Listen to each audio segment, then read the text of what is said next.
It's the 83rd edition of the Sports Lounge, a packed lounge as usual. It's Charlie Hildebrand over there. How you doing on the other side of the room?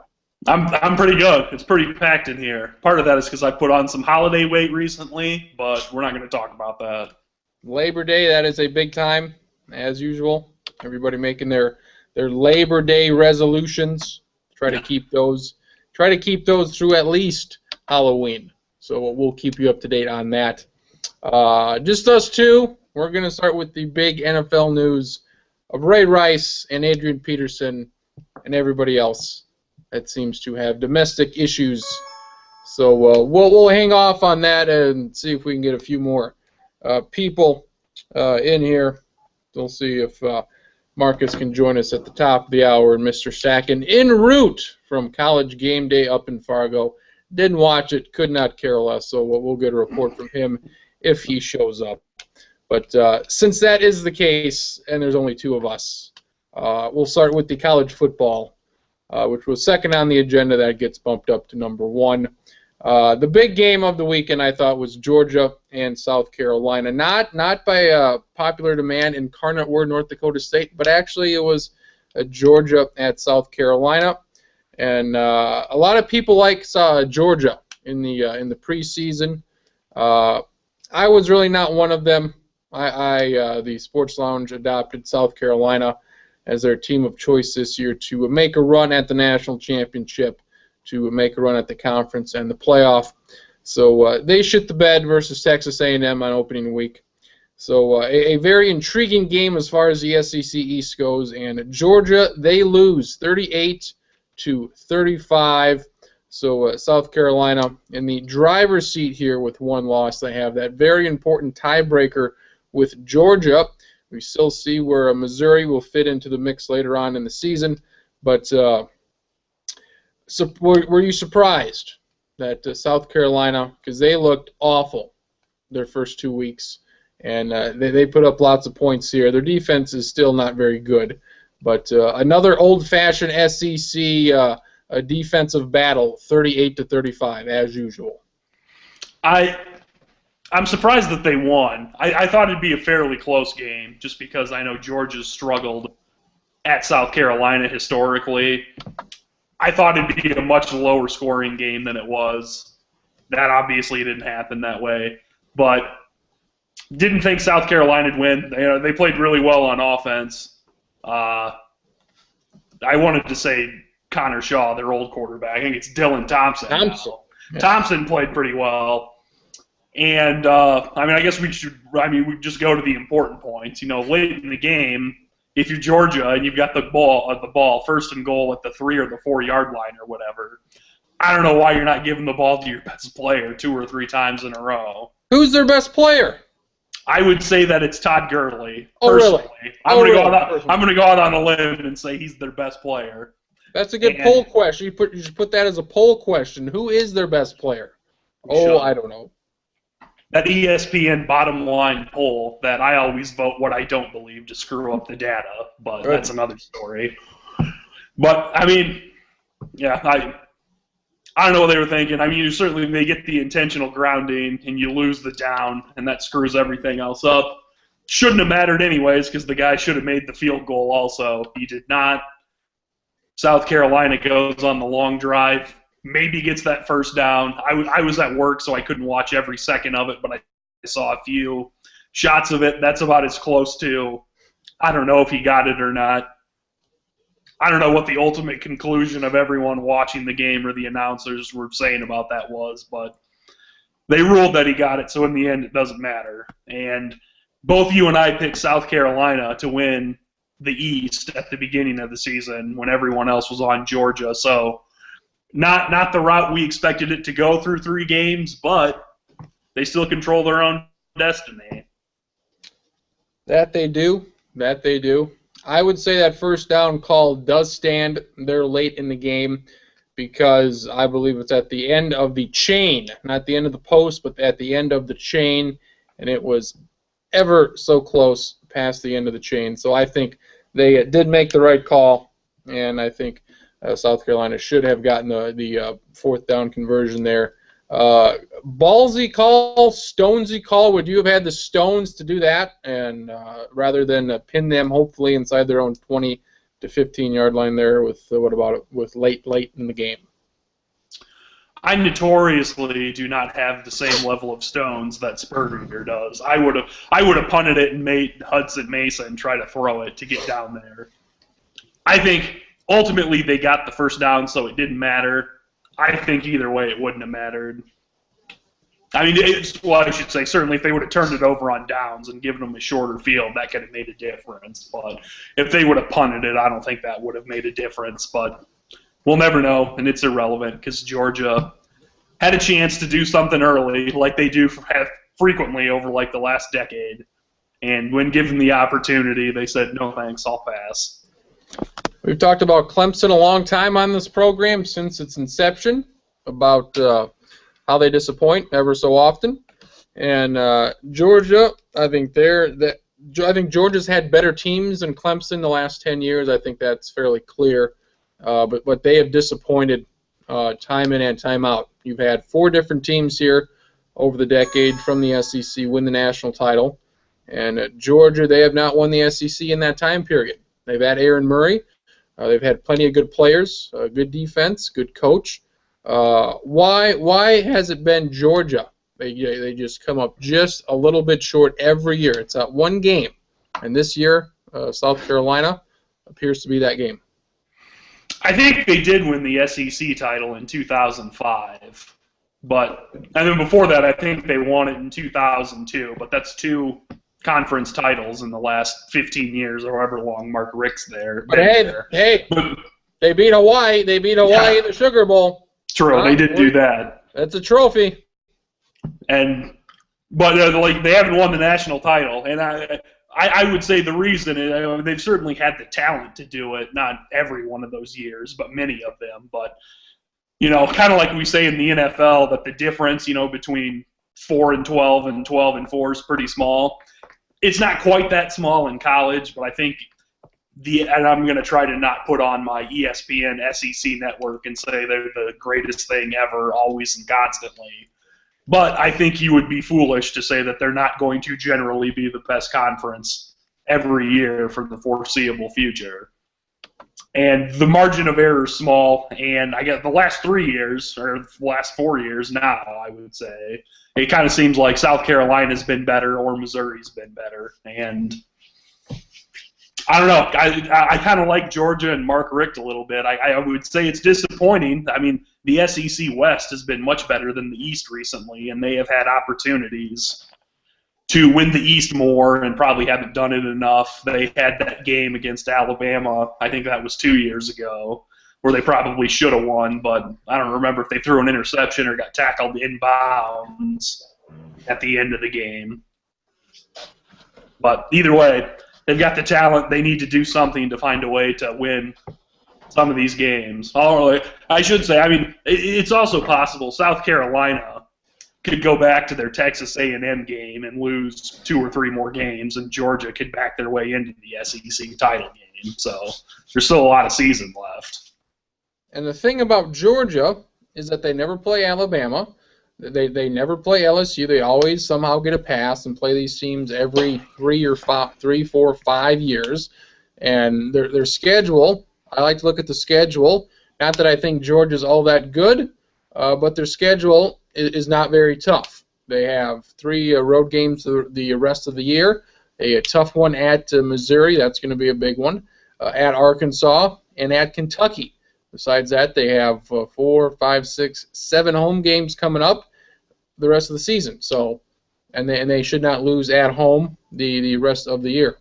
So a very easy schedule, and if you would have gotten past this game yesterday versus South Carolina, there's no reason why you possibly could have run the table. The toughest game they have left, November 15th at home versus Auburn. That's really the only game you can look at, that in Missouri, and say, wow, kind of a toss-up. Then, I would agree with what you're saying, and their problem is going to be is that, I mean, I don't think their quarterback, Hudson Mason's bad, but I think he's just kind of a standard, he's a guy, special college quarterback. And if you don't have a really good quarterback, and I think they've got receivers that are okay, but they don't have any, first-round draft picks at receiver either. And if you don't have a playmaker at quarterback or receiver, then teams can load up and stop the run and try to make the quarterback beat you. And, they're pretty good at doing that in the South usually, playing defense and trying to confuse quarterbacks and stuff like that. And I think that will be a problem for Georgia the rest of the year. South Carolina basically has the exact same schedule. South Carolina has the exact same schedule the rest of the way here as Georgia. And ironically, they both play Clemson, South Carolina at the end of the year like they usually do, and Georgia, they played them at the beginning of the year. You said, maybe this was, their best win, probably their best win of the season. But South Carolina, 2 weeks from now, they have a tough one versus Missouri. That is at South Carolina. But how do you handicap this three-team race? Pretty much the same three teams as last year. Missouri surprised everybody winning that division last year. Missouri, they're undefeated thus far. I haven't really played anybody in the SEC. So who do you like? This Missouri, South Carolina, Georgia triangle yet again. I'd put Missouri third. I haven't looked at their schedule, but I know they've got so few starters back from last year. I think when it gets to, and I don't know who they play cross-division either, but they've got so few guys. They've only got, I think, like 5 guys back on defense and 2 on offense or something like that. And I think when they get to the conference games, I don't think they'll fall apart, but I think they'll probably be like 8-4. And I think Georgia and South Carolina will both be better. I give South Carolina the edge because I think they've got a better quarterback. And even though their defense might not be great, I think it's certainly possible they could be playing better at the end of the year. I don't think they're going to fool anybody by looking like, some of the Alabama teams of the last 3 or 4 years when they've been really good defensively.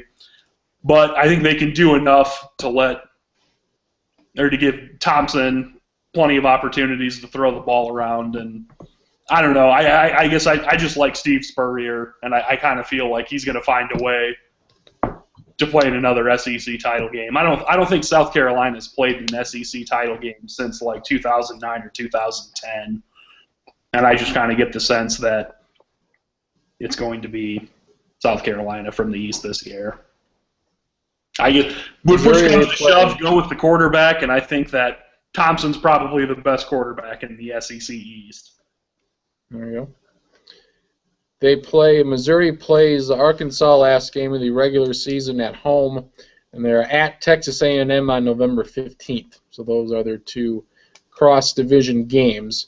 They back-to-back games here, September 27th, Missouri at South Carolina. They have a week off, and then October 11th,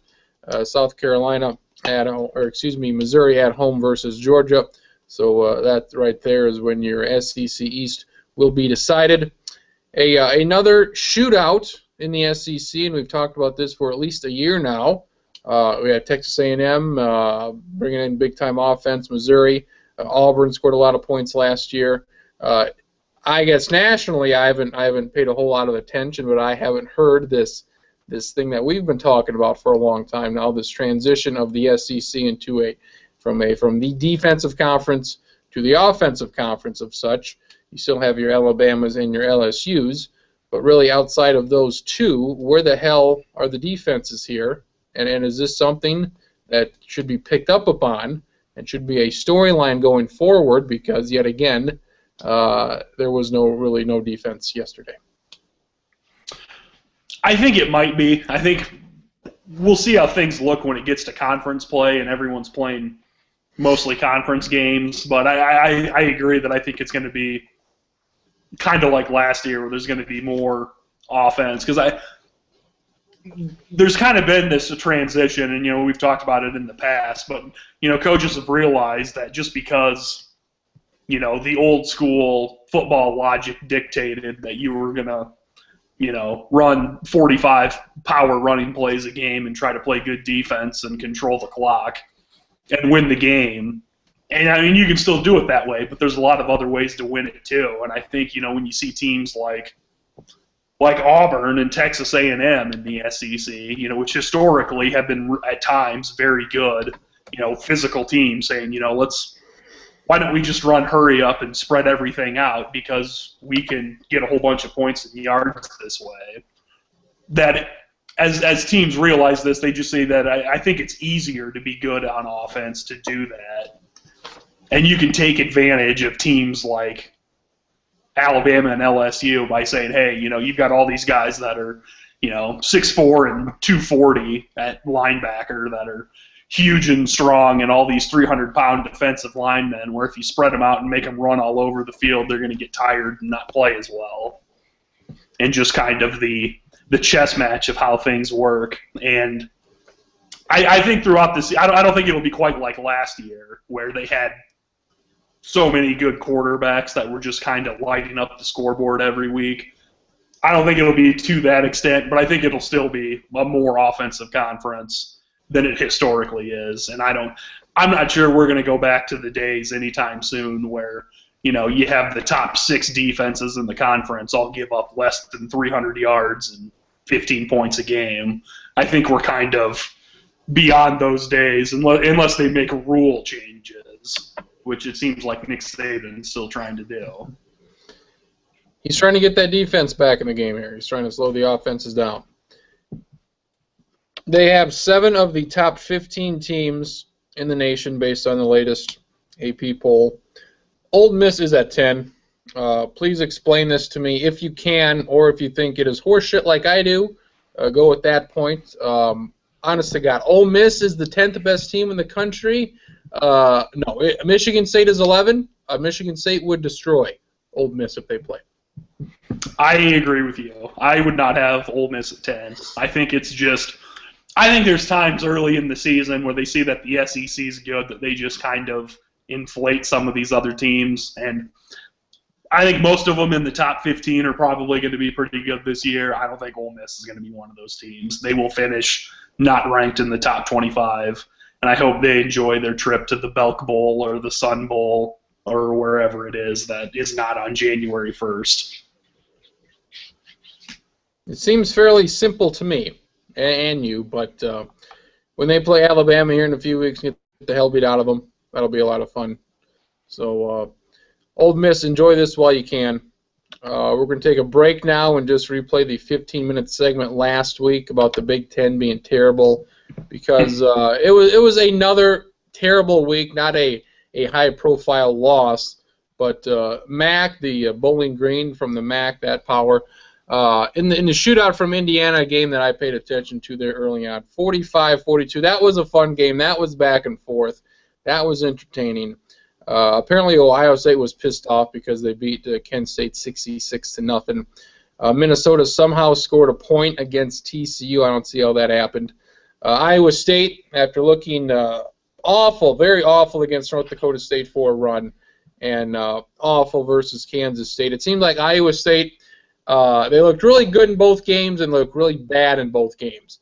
In this game against Iowa, they squeak out a 3-point victory.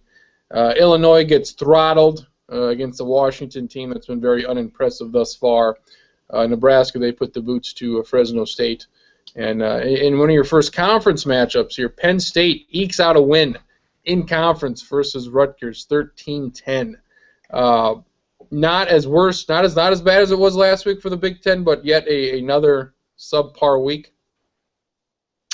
I would agree with that. Last week, if we look at all 5 of the Power 5 conferences, like running a marathon throughout the season of how good they could be, last week the Big Ten definitely sprained their ankle and fell over on their face.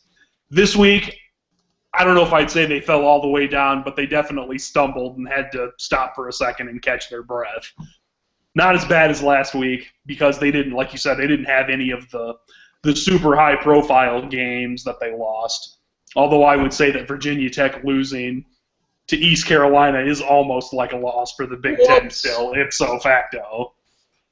But most of the games they lost, I mean, I think that Iowa losing to Iowa State was fairly bad, but the rest of them are ones that aren't overly surprising or anyone really cares about, I think. I mean, not good for the conference, But I don't think anyone's really surprised that Illinois lost to Washington. Illinois is going to be awful. I thought Indiana beat Bowling Green, but either way, I don't think Indiana is going to finish with more than 4 or 5 wins this year. So I don't think that's as big of a deal. But, yeah, I mean, if you would have told me 3 weeks ago that through 3 weeks, the only 2 undefeated teams would be Nebraska and Penn State, I would not have believed that. I would have thought there'd be no way that Ohio State would have lost. And I probably wouldn't have thought Iowa would have lost either. So it is not the absolute worst case scenario through 3 weeks in the Big Ten, but they can certainly kind of look behind their shoulder and see the worst case scenario not too far behind them. They're a lot closer to that than they should have been. In both Nebraska and Penn State, they have won games in which they very easily could have lost. Very true. Yeah, Nebraska needed a miracle against McNeese State, and Penn State easily could have lost to Central Florida, which I believe was somewhere in Europe. I don't know why they played out there, but we discussed that weeks ago. There you go. I mean, you got to get that big college football market there in Ireland. I mean, you have to. It's untapped potential. That's where I guess they were really looking at some kicker they wanted to find. Recruiting trip. Making a game out of a recruiting trip. Or maybe James Franklin and George O'Leary are just really big on this. No,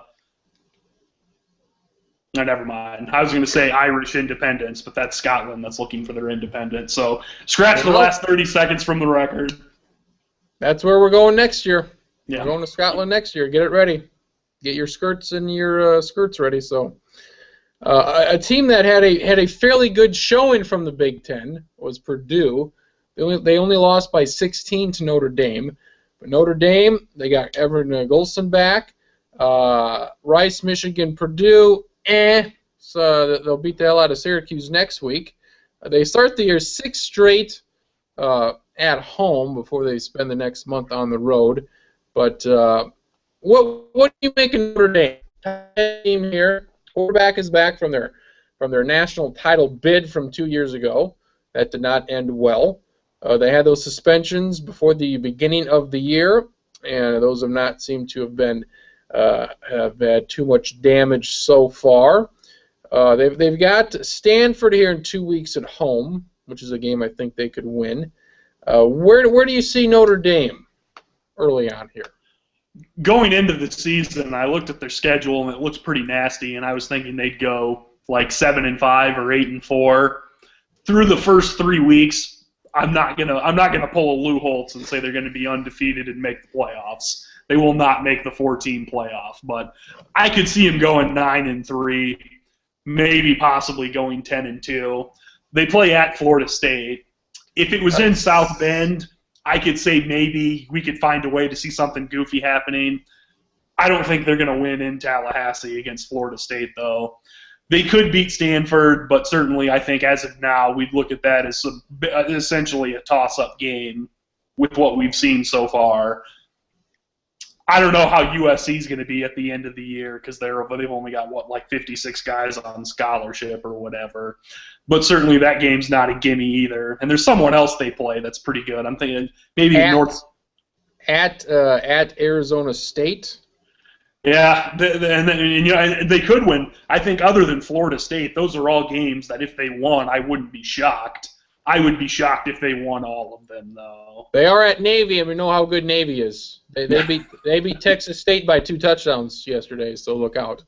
They also have Traxler's UNC squad here in 3 weeks. So, I thought that might be a tough game earlier. I'm not as high. I wasn't super high on North Carolina to begin with, and I'm less high on them now. But I think that they'll be better than a lot of people thought. Or Notre Dame. I thought they'll be better than a lot of people thought going into the year. Not going to contend for a playoff spot for real in the last couple of weeks, but they'll be good, and I think it's good for college football when Notre Dame's good. I am not a fan, and I like it when they lose in general, but it's good for the sport when they're good and when they're in these high-profile games and you see how they play. Another topic of discussion throughout the college football season here on the program has been the Bruins from UCLA. Another impressive win, 20-17 over a Texas team that might win 7 games this year. UCLA, they do it again. They do not disappoint me yet again. They're going to get their doors blown off here at Arizona State next Thursday, the 25th. I think that's going to be a beat down of 3 touchdown proportions there. Brett Hundley's non-throwing elbow was injured. UCLA, what the hell is wrong with this team that everybody except you and me liked, as we mentioned last week? That's a good question, and I only saw a little bit of that game, but you didn't miss much. It was 10-10 in the fourth quarter. You didn't miss a goddamn thing. Former UCLA coach Rick Neuheisel's son led him to win, which is interesting when Hundley's out. I know they need to block better on the offensive line, and after that, it looks like they just need to be more consistent. Their offense looked awful the first week of the year. Wasn't that good yesterday if they only scored 20 points against Texas when BYU scored 40 or whatever the week before. And then their defense looked awful against, who was it, Memphis last week? So 35 points against those Tigers, and they're obviously a perennial contender. Not since John Calipari left in basketball have they been a perennial contender. Not since Derrick Rose missed free throws have they been any good. No. And they have the talent to still be good this year, but yeah, I mean, like I was saying at the beginning of the year, I think they'll be 9-3. They could beat somebody that I think they play both Stanford and Oregon. I don't think they're going to beat either one of them anymore. I thought maybe they'd beat one. They'll have a good record and they'll go to a solid bowl game. I don't think they're not going to win the South and they're not going to play for the Pac-12 title. I mean, they just the bright side, if you're a UCLA fan, because I know we have a huge contingency in Los Angeles from all the time we've spent there, is that they do have guys that are talented and that can play. And your hope would be is that as the season goes and I guess they get more comfortable in their roles, they can play better or whatever jibber jabber or coach speak you want to use. But through 3 weeks they could easily be 0-3 right now. And generally, when you see stuff like that, they're going to get tagged at some point, and they're probably going to get tagged repeatedly. We had 6 people there pick to have our predictions 3-4 weeks ago. Marcus, David, and Nathan all went with UCLA in the playoff, which I was surprised at the time, obviously. How do you feel about your playoff right now? You have Florida State versus Michigan State, and Oregon versus South Carolina. If you had to repick, if shall we do this every month? If you had to repick, any changes you would make? I'd keep Florida State and Oregon just to try to sound confident and be bullish. I'd leave South Carolina, and I would replace Michigan State with Oklahoma. Mm-hmm. I think everyone's saying how poorly the Big Ten's gone. Nebraska and Penn State are both undefeated. I don't think it's going to end up that way. But if one of those goes undefeated, there's no way they won't get in. I think a one-loss Michigan State team with their only loss to Oregon could get in, but I kind of get the sense that they're probably going to lose to somebody else maybe. And I don't know. I kind of get the sense that possibly Oklahoma might pull one of their choke jobs against West Virginia on the road this upcoming week. But as of right now, I'd have Oklahoma in over Michigan State. So I would have them in. And I still think all 4 teams are going to be from different conferences. This first year, I don't think there's going to be 2 from the SEC or 2 from the Pac-12 or anywhere else. What changes would you make? I had Florida State, Wisconsin. I also had Michigan. Not had Michigan State. I had Oregon and some goddamn team. I don't even know what I had. But I would keep with LSU. Oregon, LSU. I would keep everyone. Just to say things are okay now. I would keep everyone the way they are. As you said, Oregon, Florida State. I like those picks. I like LSU to beat Alabama later in the year. I think that wins them the conference. And Wisconsin, I mean, we need I think, as you said, Oklahoma is going to do what Oklahoma does. And I think Wisconsin they'll run the table slowly but surely here. You gotta get past Michigan State there, but I'll keep them the same. Once somebody gets 2 losses, then you gotta say, okay, you're out, because nobody with 2 losses is getting it. Virginia Tech and East Carolina, you said Virginia Tech through transitive properties. That Ohio State loss does not look as good right now, and I liked East Carolina to win that game. 21-0 at the half. They win 28-21. East Carolina, one of those teams that are vying along with Marshall with that one spot for the non-Power of 5 conference school to make a New Year's Day, New Year's Eve bowl game.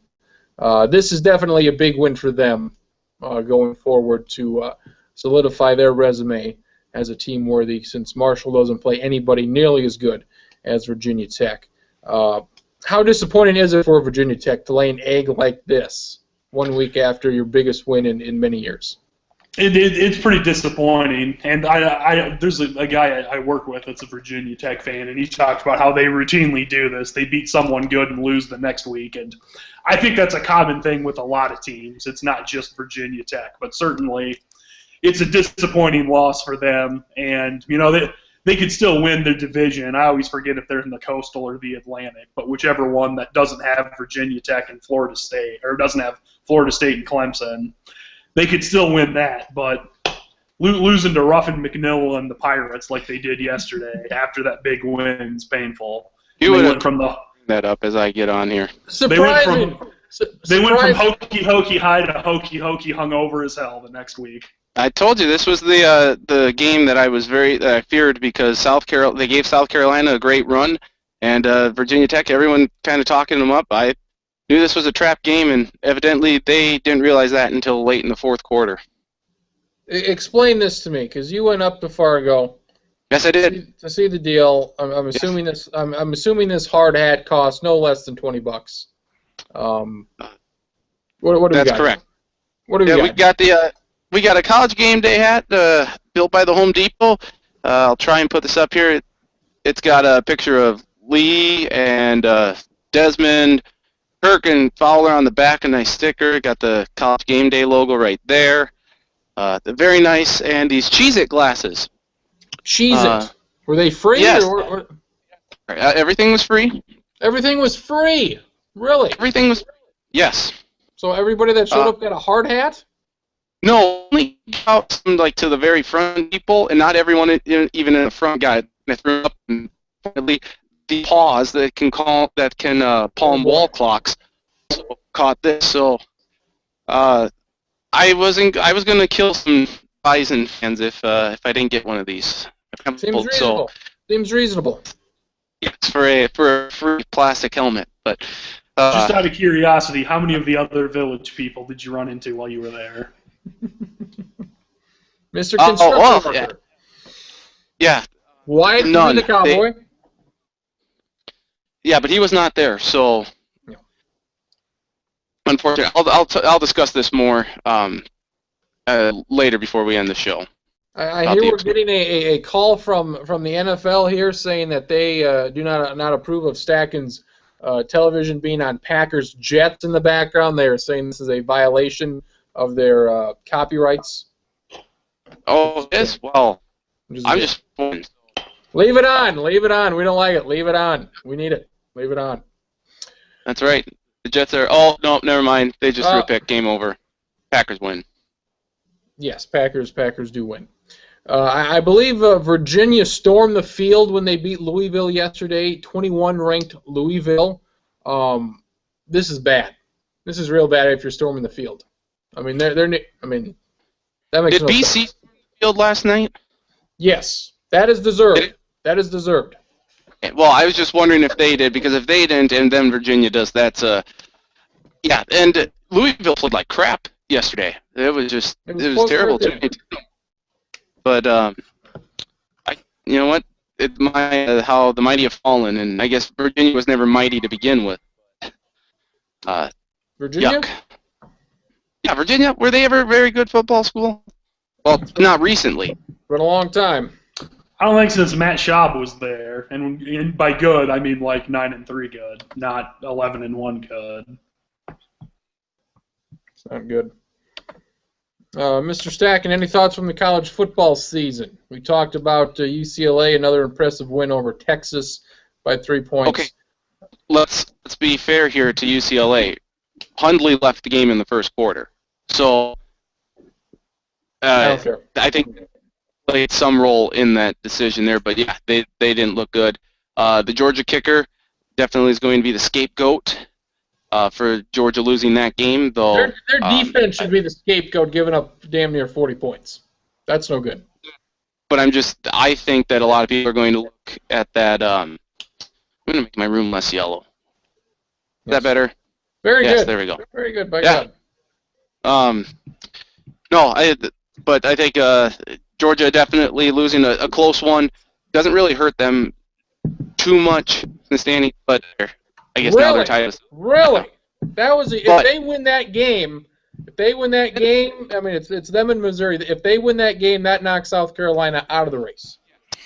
But South Carolina's got the tiebreaker over Georgia now. They do, but I anticipate that South Carolina will lose another game. What I'm saying is that had Georgia won this game, it would have virtually secured them the East and pretty much knocked South Carolina, their biggest threats, East out. Now it's just an even-toed race. So this was definitely a must-win game for South Carolina. It would have been a big win for Georgia, but it had a much more added importance to South Carolina. And in terms of scapegoat for Georgia, I would say everybody involved with the offense for Georgia is the scapegoat for not running Todd Gurley at the 3 or 4 yard line at the end there. Oh yeah, he's the best running back in the game. You gotta give him the rock. Give him the rock, indeed. Another game, an early game that I enjoyed on a it's usually a lackluster college football weekend. Next week is the same, but there are certain games that all of a sudden come out of nowhere and pop up. Georgia Southern, Georgia Tech was one of those games. A 35-10 lead for the Yellow Jackets early on. Then Georgia Southern just comes back and beats the hell out of them for a quarter and a half there in the second half. I believe it was 28 unanswered points. But Georgia Tech, they score a late touchdown in the final 30 seconds. Very disappointing there. Georgia Southern making the leap up from FCS to FBS. Almost pulls off the big-time upset. But two teams, similar offenses, was a lot of fun to watch. Over 80 points scored. Georgia Southern, what do you make of these teams moving from FCS up, the Old Dominions, what have you? Do you expect them to be competitive within their conference with Georgia Tech, who isn't all that great of a team? But how far do you think they can go? How quickly can they go? In 5 years, can they be winning 8-9 games here? I think 4 to 5 years. The interesting question, I think, is it depends kind of what you want as a school or as a fan, because none of these they're not in Power 5 conferences. They're not going to win a national title. So do you want to be a school that is an FCS school that if you play well, you can make a realistic run at a 1AA national title in the playoffs? Or do you want to be a team that if things break right, you can go 7-5 or 8-4 and play in the Mid-American Car Bowl or the International Bowl against the 7th place Big Ten or ACC team? It probably sounds like I'm knocking one of those two. I'm not trying to do that. It just kind of depends what you want as a school. I mean, certainly you can get a lot more money as an FBS school through the television deals, and if that's what you care about, then it makes sense. But it's kind of like, I guess I would just say it depends where you want to be. And ultimately, I think these teams are probably not going to make a whole lot of noise over the next decade or so. Yeah, Charlie, I think you look at the 4 to 5 year range where they can be competitive and threats to win their conferences. I think Georgia Southern's in a pretty decent position because there's a lot of good talent down there in Georgia that they can pick up some of the leftovers, shall we say. Old Dominion certainly could do something too, but I think Georgia Southern or Georgia State, is they're in positions, kind of like with North Dakota State, where you can get some of these good athletes and develop them that the bigger FBS teams pass over and say, nope, not worth our time. That's how North Dakota State has won back-to-back-to-back national championships, is that they get the guys that the bigger schools just completely dismiss and then develop them into significant contributors and very good football players overall. And I think that's kind of the direction where you can look in terms of a program to how do they develop players. It's not just how good the athletes are, but how do you continue to develop them. And it also, I think in the same way, it kind of works, like you said, with recruiting. If you're a good high school recruit that's 18 years old and you're not good enough to play for one of the top, 20 teams in the country, or you're not good enough to, if you could play at Minnesota, from someone up north, or Ole Miss down south, like, I get why they go there, because, they can go to a bowl game and they can play these good teams every week, and that makes sense. But you go to the step lower, and you say, do you want to play for Florida Atlantic or Eastern Michigan and get clobbered by 60 every week and win, a total of 8 games in 4 years? Or do you want to go to a 1 AA school where you're not going to be you might not play as many, I don't even want to say high-profile games, because a lot of those aren't that anyways, but maybe play a few less of the big boys overall, but have a realistic shot, like I said earlier, of making the playoffs and winning some games and having fun. And I think that's just something, and it works both ways for the administration and I think for the coaches recruiting kids too. There's a lot of similarities. I completely agree with you. I think kids, you look at, just these transfers to the smaller schools, it's because they get that playing time right away. So if coaches can guarantee you some playing time too and then develop you, because that's the only way you're going to get better as a player is if you play more. Winning championships down in Alabama is good, and they'll, Spin has a way of getting his guys into pros at a very high rate, kind of like what John Calipari does at Kentucky. But as for some of these others, the advantage that they have over, say, the Michigans or any Big Ten school or some of these other ACC, AAA, or AAC schools is that you can come in and you will be playing something this year, whether it be special teams or you'll be a third down back, you'll be a fourth wide out, you'll get some playing time this year, and then if you're showing you're good, just keep, like I say, developing, get that playing time. I think that's an added draw for athletes rather than having to sit out a year. It was a rough week in the college football pick'em. I went 5-5. I haven't looked in depth here, but I don't know anybody that went better than 5-5. Maybe somebody went 6-4. There were some 3-7s out there. A bad points week. A lot of people were speculating that this would be a tough week to pick, and goddamn was it ever. If 5-5 is as good as you can do, that's not bad. But I think I went 5-5 too. But all matters. I'm looking right now, but I know my 10 and my 9 confidence picks both lost. Iowa and Louisville. My 9 and my 8 lost. I hit on 10, 7, and 6, and I also hit on the very important 1 and number 2. Yeah. Bowling Green, thanks for those 2 points. That helped. Yeah, I got. I went 5-5 too. It wasn't good. It was interesting that the East Carolina Virginia Tech game wasn't on here. It was interesting how some of these games were picked, and how some games were not put on there, which I found interesting. So a very, very tough week. Next week, the big game. Yes.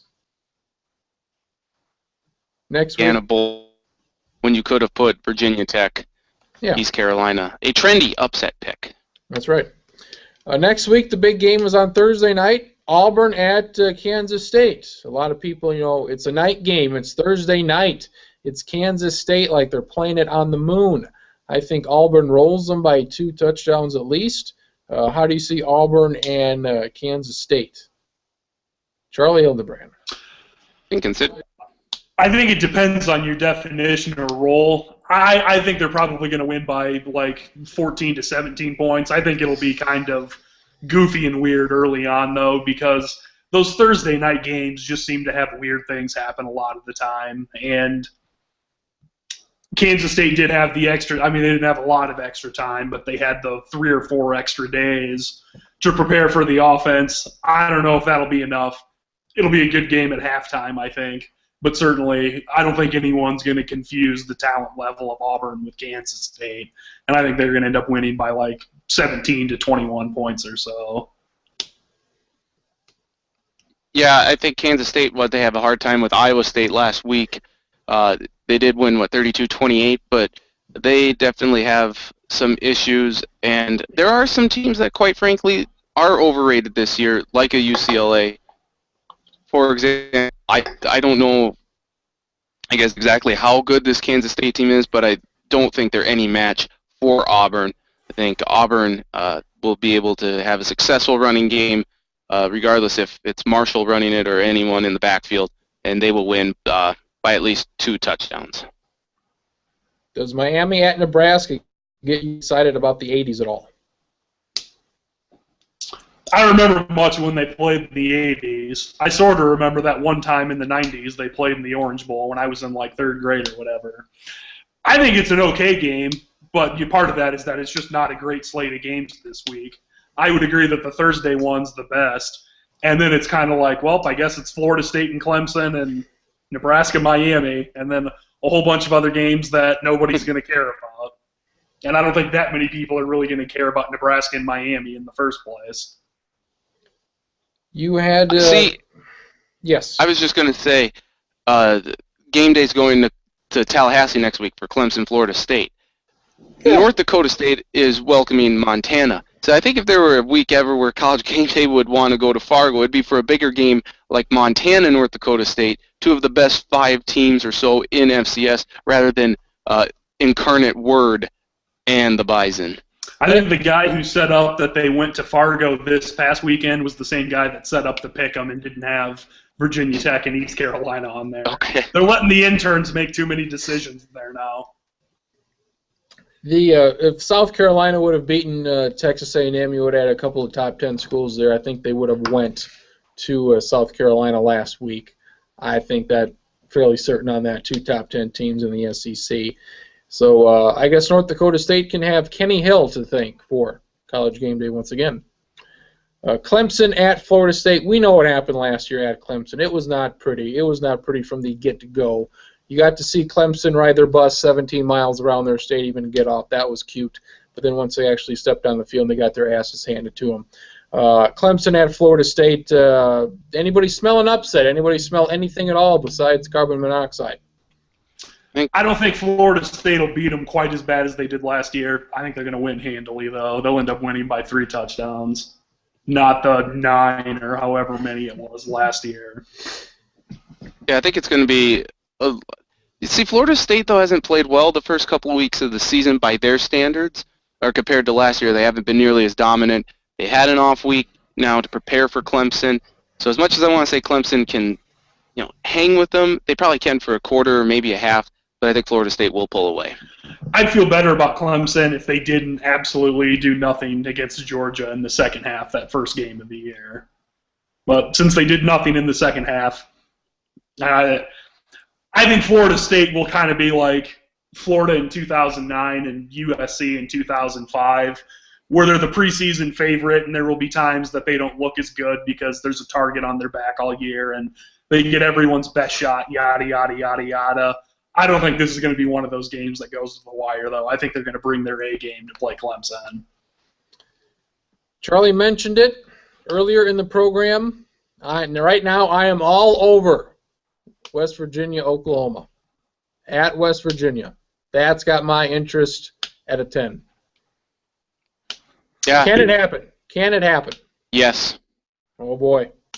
West Virginia beat Oklahoma State in Morgantown last year, so it'd be a nice little 2-year run of beating the Oklahoma schools.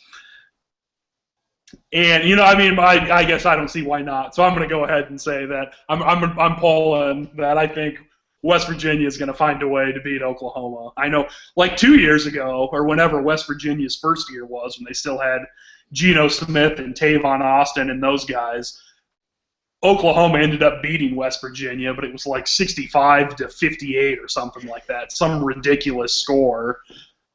And the way they threw it around against Maryland, I realized that Oklahoma was a lot better than Maryland, but for a conference flight, Oklahoma out to West Virginia is kind of a long trip, and I just think this is going to be the Bob Stoops week of everyone says how great and good you are, and read your press clippings, and the next thing you know, you lost by 9 to a West Virginia team that's going to finish with 7 wins. But listen, this West Virginia team is better than the one last year. They hung with Alabama in the first week down in Atlanta.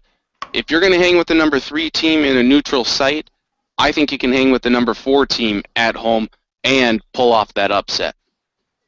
This is a better West Virginia team. Their offense is better this year. They need to play a little bit better defensively, but I think they have what it takes to pull off this upset. This is about as big of a game for West Virginia as they've had in the last few years. The funny thing is that now that we're all calling for it, I feel less confident. Isn't it amazing how great Geno Smith was in college and how terrible he is now? No. It was foreseen. Well, I mean, he was pretty good in college. I believe you had him as a Heisman guy. I did for a while. I mean, my God, he had that game against Baylor. He threw for like 715 yards or whatever. It's like he's not any good at all now. Well, think of some of the college football players that have won Heismans, especially at the quarterback position, and how they've done nothing. Was that like Steve Heupel or whatever for Oklahoma? Eric Crouch. Josh Heupel. Josh Heupel didn't win it. It was Chris Winkie that won it that year. Jason White, there we go. I knew it was some guy from Oklahoma. Thank you. He also won it, and he also did not do anything in the pros. I'm pretty sure he didn't even make it out of training camp. Sam Bradford. Let's put it this way. I agree with Bradford ultimately, but his bust is, and that sounds like I'm talking about his chest size when I say it like that, but the way he's done as a quarterback bust isn't like, let's say, Ryan Leaf or half the guys the Bills have drafted. I'd put him more in like the Byron Leftwich, where certainly I'll say that he didn't work out and he's a bust, but he at least wasn't completely terrible and lost every game. He was just a guy that wasn't all that special. Bowling Green at Wisconsin. Count me in. Heyo. That's your go-to game? That's my early game that I'm interested in. That's a pretty terrible early slate of games. Bowling Green, Wisconsin, that's what I'm going to start out with, unless something else turns interesting, which not likely given the matchups here, but Bowling Green will get in on them early. NFL schedule, not many undefeated teams left here. Only have 4 undefeated teams left in the AFC, and not counting the rest of the games this weekend, we have only 2 currently 2-0 teams in the NFC. So are you surprised this early? Lots of 1-1 teams. I think it speaks to the parity of the NFL and how fast the NFL can change from year to year. But I would say that arguably the biggest surprise, the biggest surprise to an O team are the Buffalo Bills. I think that's probably the easiest thing to say, and probably the most surprising 0-2 team is the New Orleans Saints, because we thought we knew they had a talented offense. We thought their defense would be better this year, Super Bowl contenders, and so far I don't know how you give up a game-winning drive to the Cleveland Browns, who had to drive the ball. They were at their 4-yard line, and they have who exactly to throw to? Miles Austin and Andrew Hawkins. They're just that good. You don't just walk into Cleveland and beat Brian Hoyer, though. I guess not. No, he's very good as a starter. 5-1 now? 4-1 as a starter since last year. So I guess you just don't do it. But that is a huge disappointment. And the way Drew Brees started that game today was terrible. So in terms of the biggest surprise, both positive and negative. Positive, Buffalo Bills. Negative, New Orleans Saints. To me, biggest surprise of the weekend, Michigan State quarterbacks are 3-0 with Hoyer and Kirk Cousins and Drew Stanton all winning. So maybe the Big Ten's not as bad as we thought. And then after that, I would agree with Stacken that definitely wouldn't have thought the Bills would be 2-0. I mean, I'm not shocked they beat Miami, but still would have never thought they'd be 2-0 and wouldn't think the Saints would be 0-2. And I thought there'd be more undefeated teams at this point in the year.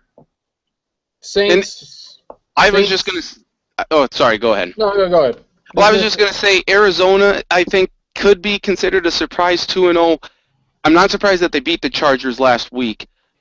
I was a little... The Giants suck. Listen, the Giants suck. They are a terrible team. They're one of the worst teams. They're going to be one of the worst teams in football this year. But when you lose Carson Palmer, and I still don't think Andre Ellington is fully 100%, you had a short week. You're flying all the way across country. I think the odds were stacked up against them for Arizona to get that win. That's a big win for them with that backup quarterback. With Drew Stanton. I guess he's not just a no-namer like Austin Davis. No, who, by the way, got the win.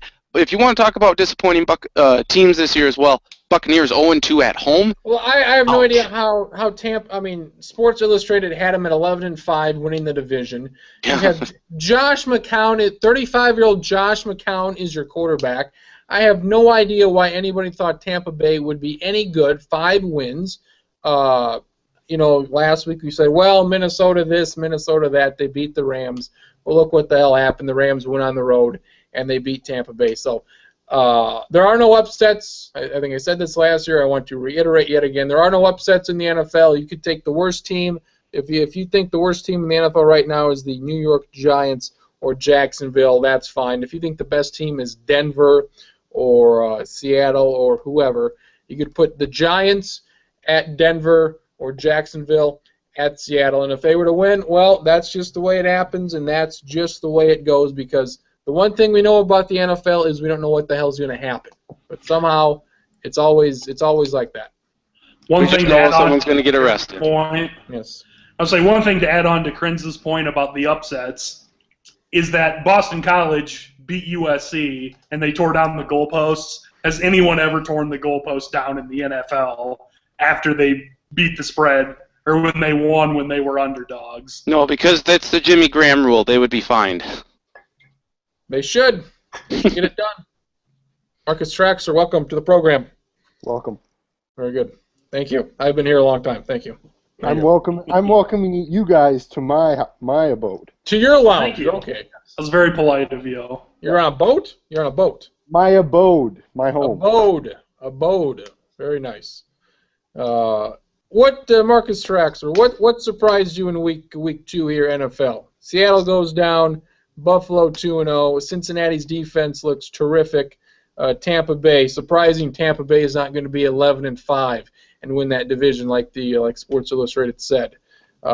Cleveland wins. New Orleans 0-2. Week 2 of the NFL, very few undefeated teams left. What did you like? I don't know if you guys talk college football already, right? We talked college football for an hour. Yes. Did you talk about how hard the pick'em was this week? It was goddamn hard. I realize that the NFL is going to be hard every week because you're picking against the spread. It's a moving, it's a arbitrary number set. It's a variable. Yeah, and I mean I know that this is going to be the general take, but I am truly surprised by the Saints starting 0-2. I could understand them going to Atlanta last week. I mean, two road games to open the season is difficult. So I would say that I don't think I think they can still recover. I think they can still win that division. But they have some things they need to sort out. And granted, those are close games, as Kriens likes to point out. Close games are what decide a season in the NFL. And so they had 2 not go their way. I don't know if it's going to be that type of year for New Orleans. As my Super Bowl pick, I hope not. But I had a feeling the Chargers would play pretty well against the Seahawks today. The Jets, I would have liked to have seen them hold on. I didn't see that coming at all. On the Packers, and I mean, I was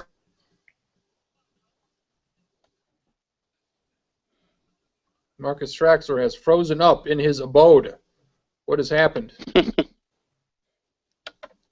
The abode's an igloo. Hopefully he's okay. Okay, we'll move on then from that. Hello? Yes, okay. Finish your thought there. You froze up there. You were talking about something. The Saints. Saints 0-2, good teams. Your Super Bowl pick. Tough games on the road. Yes. Other teams that I'm a little surprised with. I thought the Dolphins would take care of business today. And you look at the Chiefs; they played very well today, but they're 0-2. Well, I mean, they played well. They were in the game, but they left some points on the field. And I thought that the Seahawks had a chance of losing today all along, so I was not surprised by that Charger win. You know, New Orleans played a pretty good Atlanta team, and Cleveland, we'll see how well they do. But just from week to week, Seattle beats up on Green Bay. I think Green Bay is going to be good, and they have trouble with the Jets. And then it's just from week to week, we don't know. Obviously, tonight you would expect San Francisco to pants Chicago, but who the hell knows? You expected Denver to take care of business here. It comes down to a 4th and goal inside the 10. I mean, week to week, different teams, different matchups, all that. But how do you even begin to predict who's good, who's bad? I mean, it's so goddamn difficult. Yeah, I just start out by just assuming that all of these games are going to be 7 points or less. Now, my picks today didn't exactly resemble that because I thought Green Bay and Denver would both win by large margins. But, for example, tonight, you think that San Francisco will pants Chicago. I'm not convinced. I think Chicago will play pretty well. What do they got? Marshall or Jeffrey have some injury trouble here? I would assume. I think are they both out or are they both playing? We don't know. I mean, they're both a little banged up here. And Chicago looked like dog shit, to copyright David Schottenkirk, last week at home versus Buffalo. So, I mean, and San Francisco looked lights out in the first quarter. Didn't do much after that at Dallas. But then Dallas shits the bed last week, and then they go and then they beat Tennessee, who then beat the hell out of Kansas City. Are you surprised by that? Time out. Are you surprised that they... Okay. I know you think Tennessee's the worst goddamn team in this century, but they beat Kansas City last week. It was a 3-point spread. I expected Tennessee to win that game, and Dallas 8. I mean, it's like that's a game where, like, I don't know, Dallas, yeah, they could win. Tennessee, they could win. I was just looking at. Yes, Nathan second. No, he fucking froze up. Hell. I like Dallas. Okay, go ahead.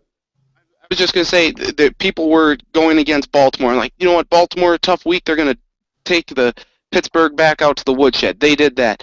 Dallas, everyone thinks that Tennessee's going to win. You know what? Dallas, they're going to rebound. They're going to be just fine. I still am not a believer in Tennessee. I'm going to take Dallas easily. I mean, there are some teams that I'm just... Easily? Okay. Yeah, easily. Their defense played better last week than people... and Tennessee, again, they have nothing. Except Delaney Walker. He's very good. I might start him in fantasy now. There are just some... Garbage.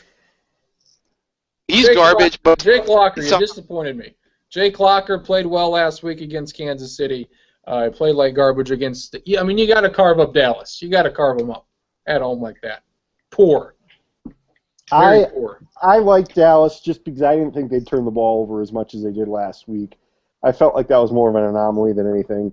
You do need to carve up the Dallas defense, so you gotta put that as a knock against Tennessee. I still think Tennessee's going to be a good squad this year. They'll be right around 8-8, and I mean I think Dallas is realizing that they have their piece. I mean, they've had these pieces. They have Des Bryant, DeMarco Murray. If he doesn't fumble the ball, is an all right guy.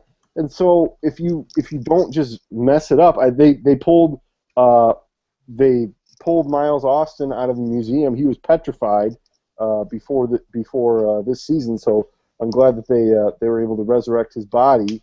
How do you unpetrify something? It's a long process. It's a long process where you like have to put them in the washer and then you put them in the dryer and then you actually have to put them in like a salt ocean, an ocean with salt, and that will suck some of that petrification out of them. It's a really long ordeal. And just so we're clear on your thoughts on the Titans, Traxler, you've got them doing the Jeff Fisher legacy season of 8-8. Yes, I think I do. Yeah. Well, that's good to see. That is good to see. Do you expect anything tonight or tomorrow? Philadelphia, Indianapolis seems like for once Monday night doesn't have a crap game. That seems like that could be fun. I don't understand why people. All right, Marcus, go ahead. I think that'll be a very good game. I think it will be Indianapolis to win at home because they're at home. And Andrew Luck, he's a miracle worker with his dumb beard, and I think they beat a suspect Eagles defense. I was just going to say, that's another game, too, where everyone seems to be really going hard for Indianapolis, and I just don't see it. They don't have anything in terms of a running game. They're going to have to rely on Andrew Luck. At some point, he's going to make some mistakes, and Philadelphia's not going to play as bad as they did last week. They're just not. So I think Philadelphia's going to go into the oil drum tomorrow, and they're going to beat the Colts. Give me a score. I got the Eagles winning 34-24. Stones on stacking to put the 10-point victory up here. Very, very good. We have not gotten into the heavy stuff yet. The heavy stuff yet to come here in about 10 minutes. The Vikings, disappointed. I thought they'd play better than they did, but Matt Castle had 2 bad interceptions, 4 on the game. 1 or 2 were questionable off of receivers, but he had 2 very bad interceptions. I thought the play calling on that first drive was tremendous. They put Cordell Patterson in the backfield and did not run with him, which I thought was a great decoy because I believe every time they put him back there last season and this season they have run him. So they mixed it up, and obviously they did not run Patterson this week because it only worked for 100 yards on 3 touches and a touchdown last week. So why did things take a left turn here? One carry. Yeah, let Jarius Wright do that sweep. That makes a lot of sense. The play calling seemed to go to shit real quick. Going deep to Jarius Wright in double coverage, not ideal. Not running Patterson whatsoever.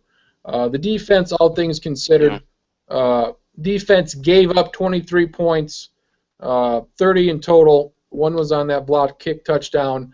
Another 7 was set up by a interception down at the 1. So really, you're talking about 1 touchdown drive and 3 field goals. I'll take that every day from a defense. Mr. Stacken, where did things go wrong here today? The game completely turned at the end of the first half with that blocked field goal that went back for a touchdown. That was the backbreaker in this one. You're right, Castle did not play a very good game at all. I think you can contribute some of that, and this... Nope. Right or wrong, the players... But I'm going to say it. Don't say it. Okay, regardless if they weren't thinking about the Adrian Peterson situation, the fact that you don't... No. Oh, you don't have the best running back in the game, and that has nothing to do with your offense being terrible? False. It had nothing to do with the play calling. Matt Asiata was terrible. But don't turn the ball over. The big thing was Matt Castle's turnovers, and that had nothing to do with Peterson. I completely agree with that, but I think there is some different play calling that you have to do because you have Asiata in the game versus and he can't do what Adrian Peterson can do. He had the nice touchdown reception, yes, but the defense, you're going to look at the score and say they gave up 30 points. Really, they only gave up 23, but they had a bad one, that 3rd and 14 that they let Edelman get 44 yards. That certainly hurt them as well. He just found a way he beat Xavier Rhodes like a rented mule as much as he did today. You can't say anybody questionable. Got beat this week. You can't say that. You can't talk about flag. No, that's not okay. That's not okay. He ran past him. On the field. That's true. All right. Given the seriousness, I apologize. Probably a poor choice. The American Association of Rented Mules is calling for you to be fired. Twitter's satiable bloodthirst will get you if you're not careful, Stacken. Step down. Nathan Stacken, he hosts the Sports Block on a Brookings radio station. He's from Marshall. He lives in Brookings. He's getting married next year. Yes. He has hands. He has very large hands. He buys gloves the size of fucking shoes. That's his name. Yes. Okay. That was the Renton News Association. The MRA, the good old MRA. Regardless, I saw this coming. I think if Adrian Peterson were playing, that the Vikings would have either won this game, or at least it certainly would have been a lot closer. I think it's a distraction. It was in the back of their minds. Now, Baltimore proved it wrong with Ray Rice, so the Vikings certainly don't have as much to say. But he's one of the factors why. When you don't have your best player, the best running back in the game on the field, it's going to affect your team. Their best player is Cordell Patterson. Okay, here's my take on this. I think it made an impact that they didn't have Adrian Peterson, just simply because you don't have that threat of a 70-yard touchdown run. Play calling wise, it looked like they called the same plays they'd call for Peterson, as far as I'm concerned. They ran him with Matt Asiata. He's not as good as Peterson. That was pretty clear. That's why Asiata ended up with 48 yards or whatever he ended up with. So I don't think it was a distraction. I don't think the players were thinking about it. Just not having him in the lineup is a problem for the Vikings, because that running game is just not explosive. And after you've been watching it for 7 years, that's pretty difficult to look at and be like, well, there goes one whole dimension of the Vikings offense that's just gone. And if you're counting on the Vikings to be able to pass to win, it's just not going to happen. I'd say the one bright spot, I was just going to say, if you're a Vikings fan, the one bright spot is that usually whenever Tom Brady and Bill Belichick are put in a hole and they started off 0-1, I'd say that counts as being in a hole. They're usually pretty good the next week. So I don't know where the Vikings are going to finish up, but I bet that they look a lot better in a lot of other games when they're not playing a fired-up Patriots team with all their cheating Spygate stuff. Well, yeah, they are going to get destroyed by New Orleans next week. Well, it's not even going to be pretty. What I'll say about the Patriots defense is that it looked very good. It looked like a team that was pretty pissed off about giving up all those points to the Dolphins. And then the Vikings had some sort of scripted drive that worked perfectly against them. And then after that, they really did buckle down, and it was a different game. It was pretty clear that the Patriots were better at just about all the positions on the field when the Vikings offense was on the field. I was not impressed with that New England offense.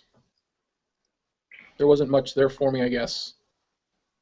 I mean, Edelman. They kept going to Edelman. I don't know why the Vikings weren't able to take that away, and that's pretty. They had Xavier Rhodes on them. They had Xavier Rhodes there. I enjoyed the penalty where Rhodes knocked the ball away, looking at the quarterback, and they said he had a pass interference penalty for not playing the ball, in which he swatted it away, which I found amusing as hell, something I've never seen before. And I doubt I'll ever see that in any time soon. That was a ridiculous call. We'll get to the Peterson stuff in his future here in a little bit, but I want to call Stacken out on saying the Ravens deal, they were fired up and they were going to win, and the Vikings deal where they were distracted, they were going to lose. Isn't this basically all based on the outcome of the game? Well, the Ravens that's won, right. They were motivated, whatever the hell. I mean, I think the game plan. It's similar situations. You don't know the game. Yes. They knew Ray Rice wasn't going to be a part of the game plan. Michael Vick. You're inserting Adrian Peterson in there as the starting running back as you're game planning all week. All of a sudden, Friday has this issue. It's like, oh, now we have to take him up. That's a huge problem on offense. You can't say, oh, we're going to completely rewrite the script in a matter of 24 to 48 hours. It's just not possible.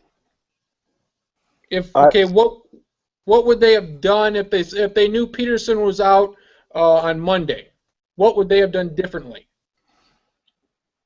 if anything? I think you would have made like the Cordell Patterson a more focal point of the offense. You would. That last. I mean, why the hell did they not run this guy? We saw him work last week. Give him terrible. You can't predict, and you're going against Bill Belichick. He knows what's up. He would find a way to stop Patterson. So maybe they tried to make Patterson a decoy this week.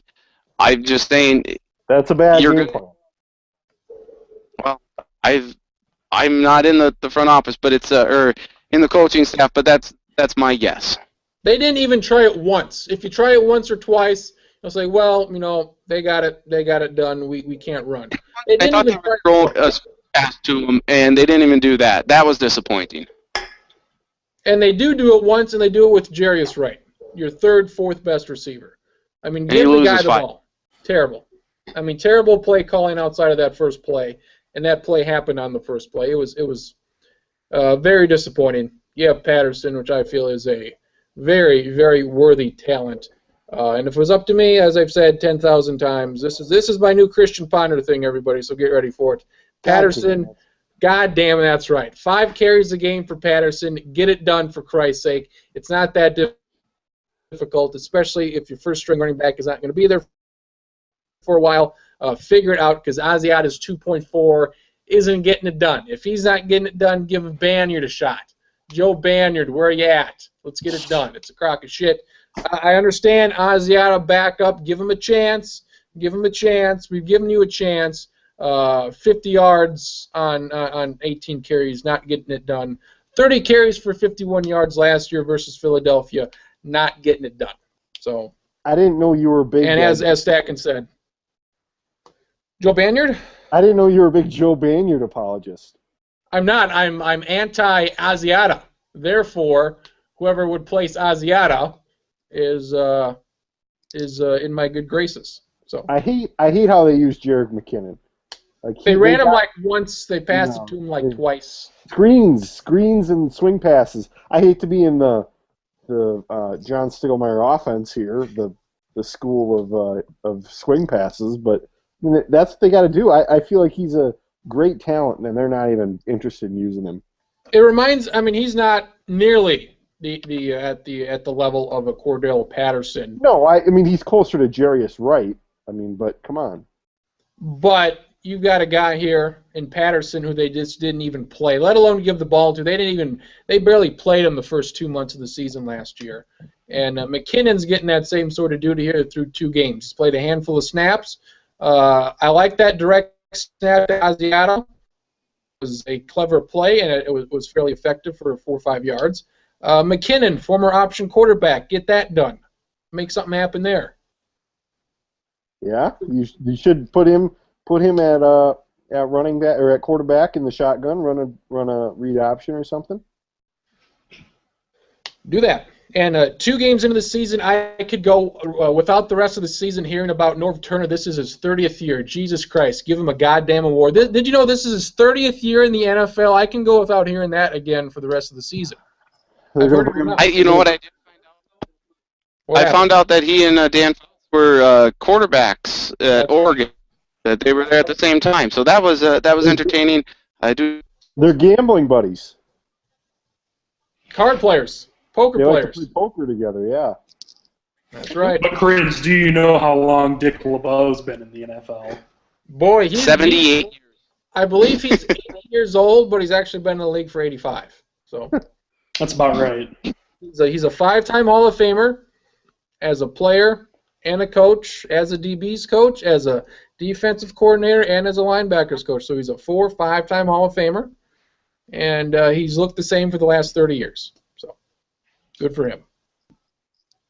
As Stacken mentioned, Saints next week, not looking good for the Vikings. Not looking good. That's going to be a bad one. If they can go through the game and not have 12 men in the huddle, I'll be happy. I did enjoy that 9 men on the punt return. That was good. That was good work. Does that kind of even things out now or not? 12 man in the NFC Championship game. Is that all right? That's fine. Okay. Alrighty. As mentioned, Adrian Peterson, he did not play because on Friday afternoon it was announced that the Vikings deactivated Mr. Peterson because there was a warrant for his arrest for negligence against one of his 4, 5, 6 kids. He has at least 6. He has 5? At least 6? He has 5 living, yeah. Keep your pants on, Peterson. One passed away Yeah. last year near Sioux Falls, near the beginning of the season, about a year ago at this time in Sioux Falls. So Peterson is found with a small branch, whipping his child many times, as many as 15 times. If you've seen the pictures, they're not good. Scrapes and cuts and blood, and all of it in the lake. Mr. Traxler, your initial reaction. I got up from a nap, as I usually take each and every afternoon, and I turned on the TV, and I saw that. Your initial thoughts when you saw this 2 nights ago? As Mr. Traxler is frozen up. I have a lot of really small. Can you hear me? Okay.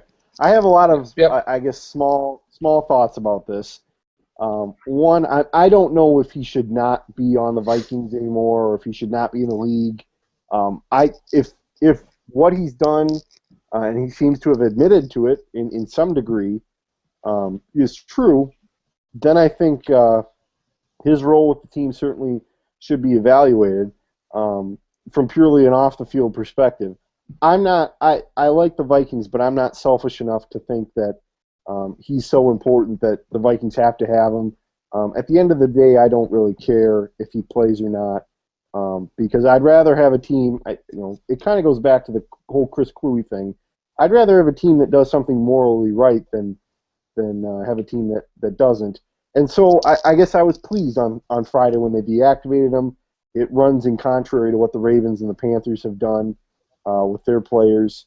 I guess you could say that about the 49ers as well. I'm a little disturbed by the people who are using the defense that, well, I was whipped as a kid and I turned out fine. Well, there's a lot of things that we did 40 years ago that we don't do anymore, and there's good reasons for that.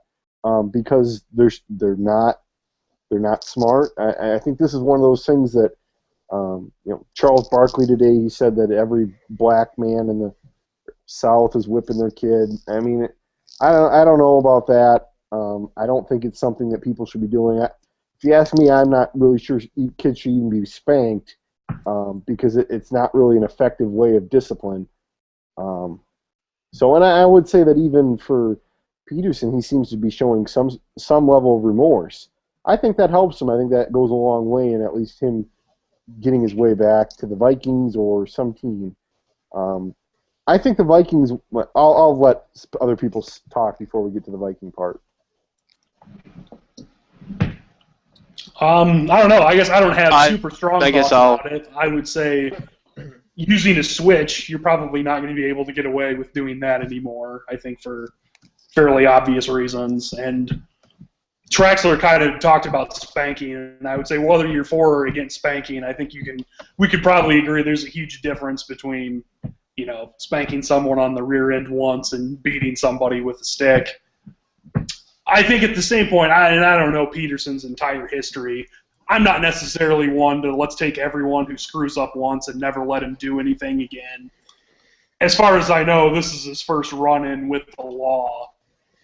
And I know the way the justice system generally works is if you're a first-time offender, they're more lenient on them. I don't have strong feelings of whether they need to cut ties with them or not. If they do, I won't cry.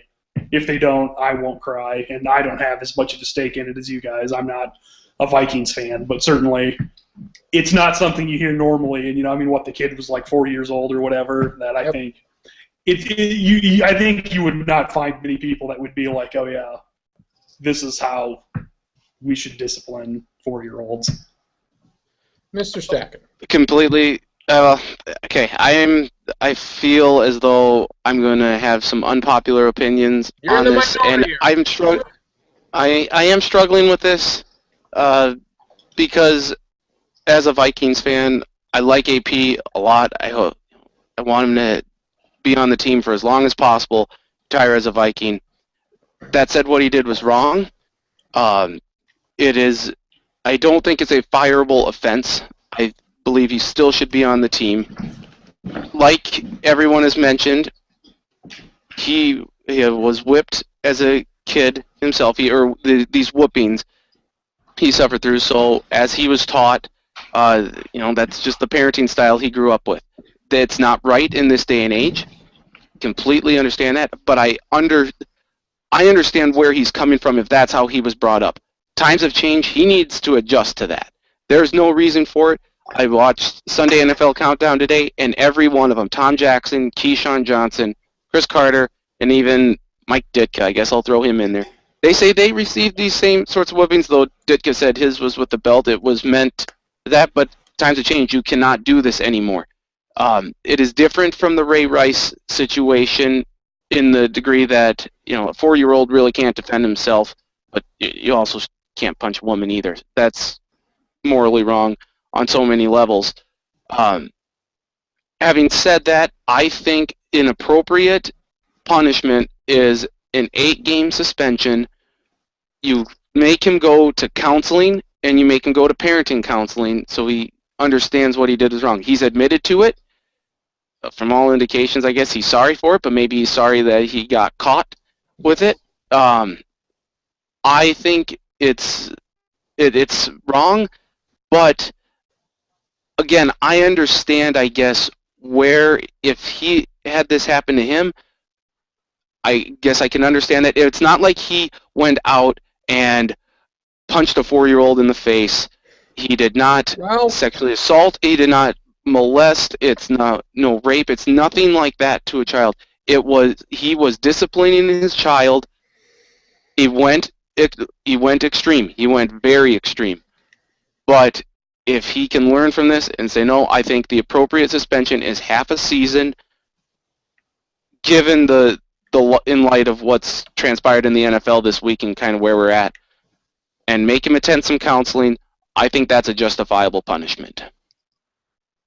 But throwing him off the team, I don't think is not. And plus, I guess one other thing, I sometimes look at the bond postings that these people have to put as variance for their crimes. I don't know if $15,000 is necessarily the highest bond that I would have held up for abusing a child, but that seems to be sometimes how they can determine the egregiousness of their crimes. And $15,000 is nothing to this guy. So do you have to post 10% or what's the deal? I don't know for sure, but I know it's easy to do. But I know you get some murderers or whatever. Oh, $1 million bond and stuff. It's like, oh, he murdered a guy. Clearly, that's a serious crime. This is serious too. I'm not trying to justify, but I think too it was a discipline. He did not just say, I'm going to push my kid out of a car and let him roll down the street. He was disciplining the kid his way. His way is wrong. He needs to get that resolved. But I definitely do not think this is a fireable offense. What is 8 games? That's what you would do if you were in charge? Yes. And I don't necessarily... I would give him a 6-game suspension, probably, mostly if you're going to go under that domestic violence program now that the NFL has issued or created and forcing now. But also, it's not like he just did this post Ray Rice. This incident happened in May. It went to a grand jury, and they didn't say, oh, we're going to indict him the first time. It only came about on the second time. So, I don't know. I would just give him 8 games, and that's probably a little more harsh than what it needs to be. But given what has transpired in the NFL this week, I think you have to go a little bit above and beyond. But certainly, no, we're going to deactivate him the Vikings firing him or releasing him, and the NFL suspending him indefinitely. I don't think that should be the case. An 8-game suspension is more than enough. But he also needs to go through counseling. He does need to do that. It's not just an 8-game suspension. He needs to go through several different either anger management, counseling programs, anything like that. He definitely has to go through those two before he can prove that, hey, I have this under control. What I know I did was wrong. He has to go through that too before he gets my clearance as well. maybe I'm in the minority with this, but I would imagine most NFL players don't get a whole lot out of anger management or any of the counseling stuff. I think they probably know that they can go through it and they aren't going to really care what they. Maybe I'm wrong. Maybe it does work. I'm not an expert on it. But my guess is that most NFL players aren't going to take it completely seriously because they can't be like that when they play on Sundays because it's a violent sport. See, I want him to have to prove, though, before he comes back that he really gets it. You know, whether he has to go through some programs working with the younger kids. Here's what you do. You have him go in front of schools, go have him in front of wherever, places that have parents, or he's a speaker.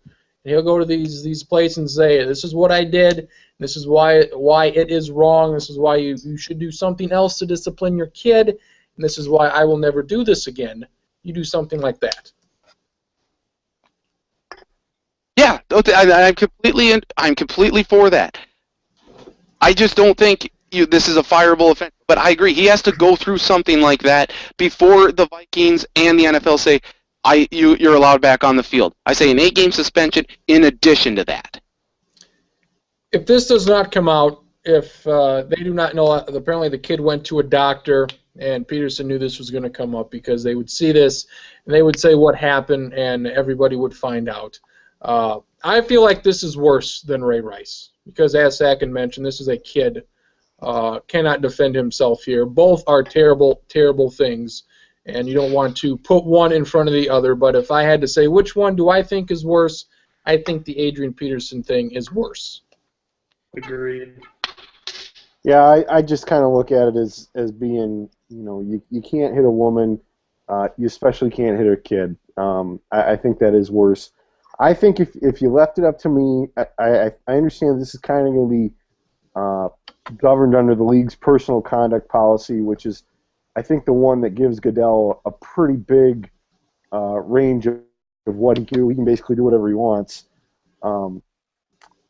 I would agree with 8 games. I would also say 6 games would be fine. I don't know that you treat it the same as domestic violence, but that seems to be where they've set the line.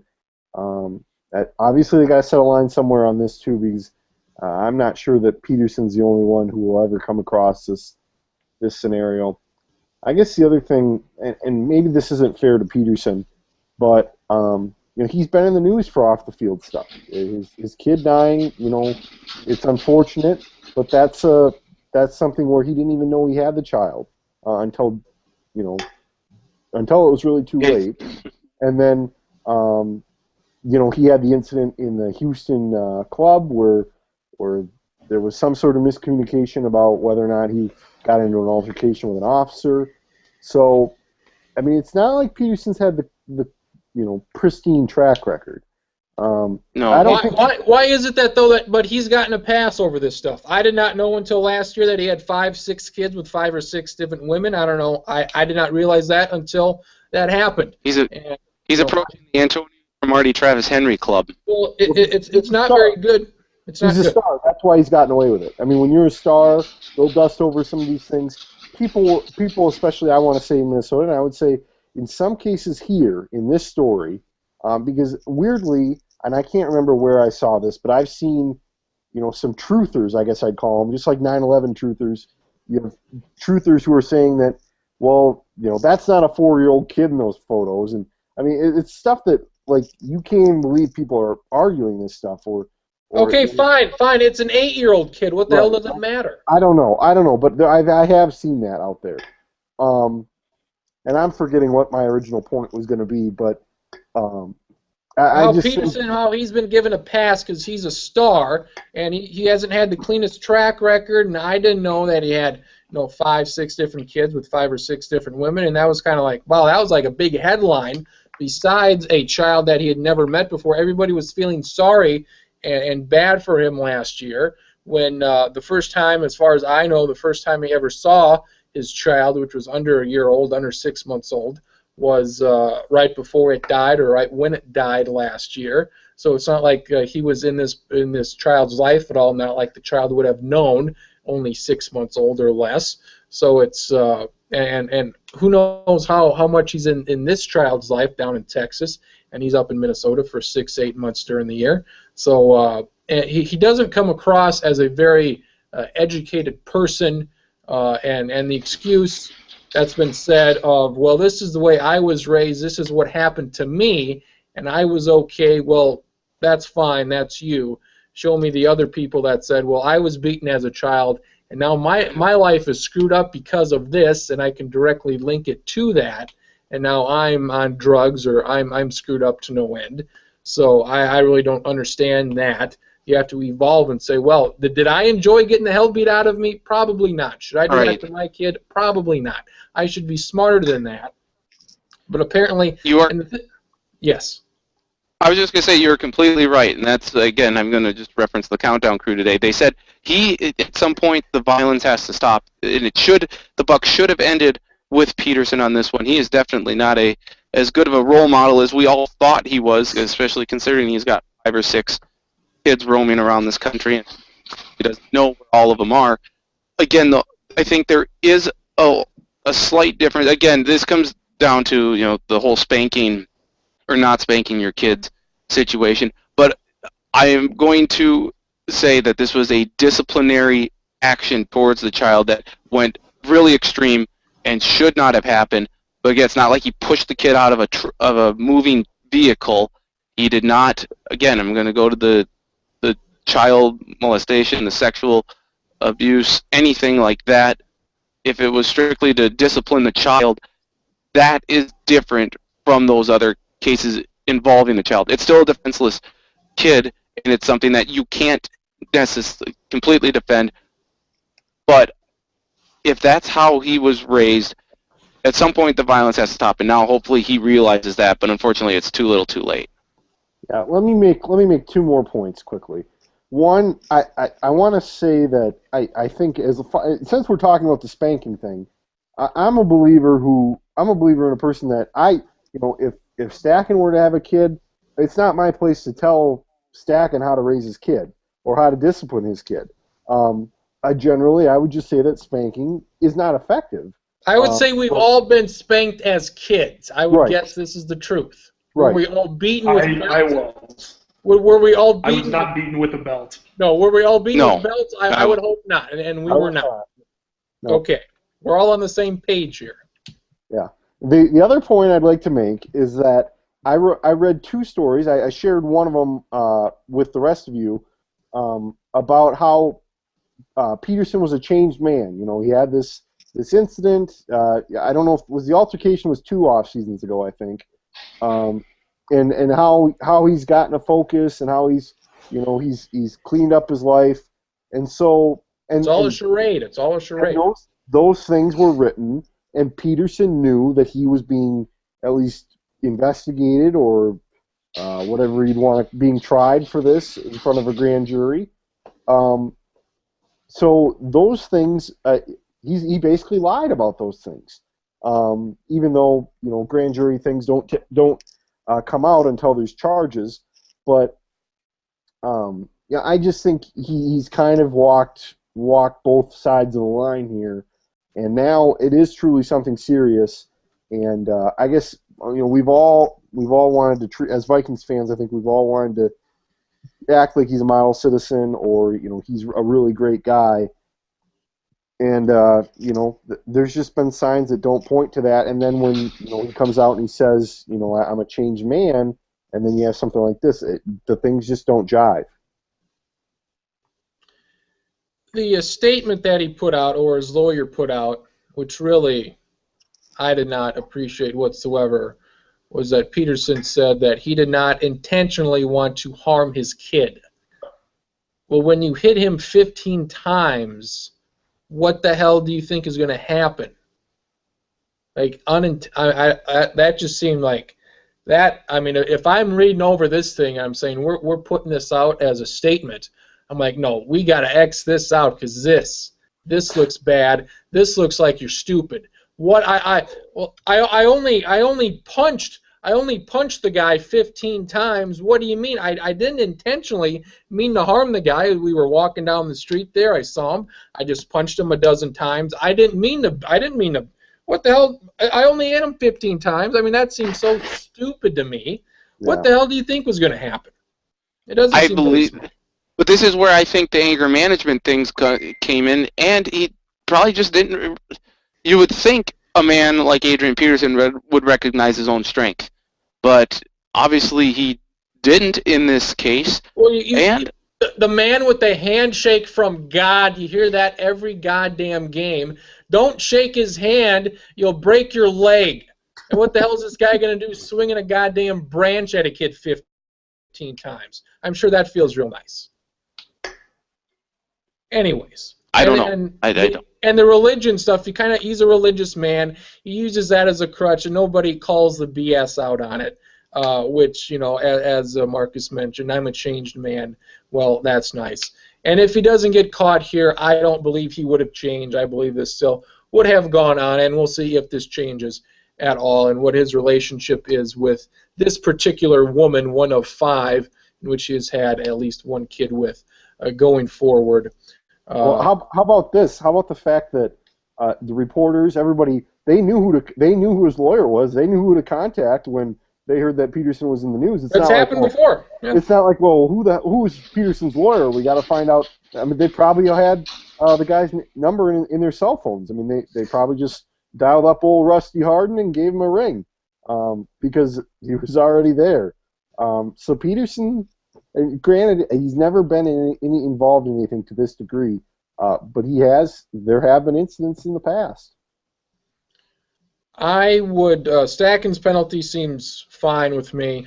I would also like it if he never played for the Vikings again. It says here, source familiar with the situation and the thinking of the Vikings ownership says that they have completely ruled out releasing him. However, they have not ruled out trading him. Either way, I really don't care as long as he doesn't play for the Vikings again. He will play somewhere else in the league. If he could trade him for a bag of bones, that's fine. Get rid of him.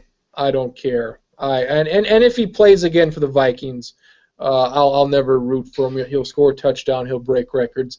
That's fine. I don't give a shit really what he does on the field anymore the rest of his career.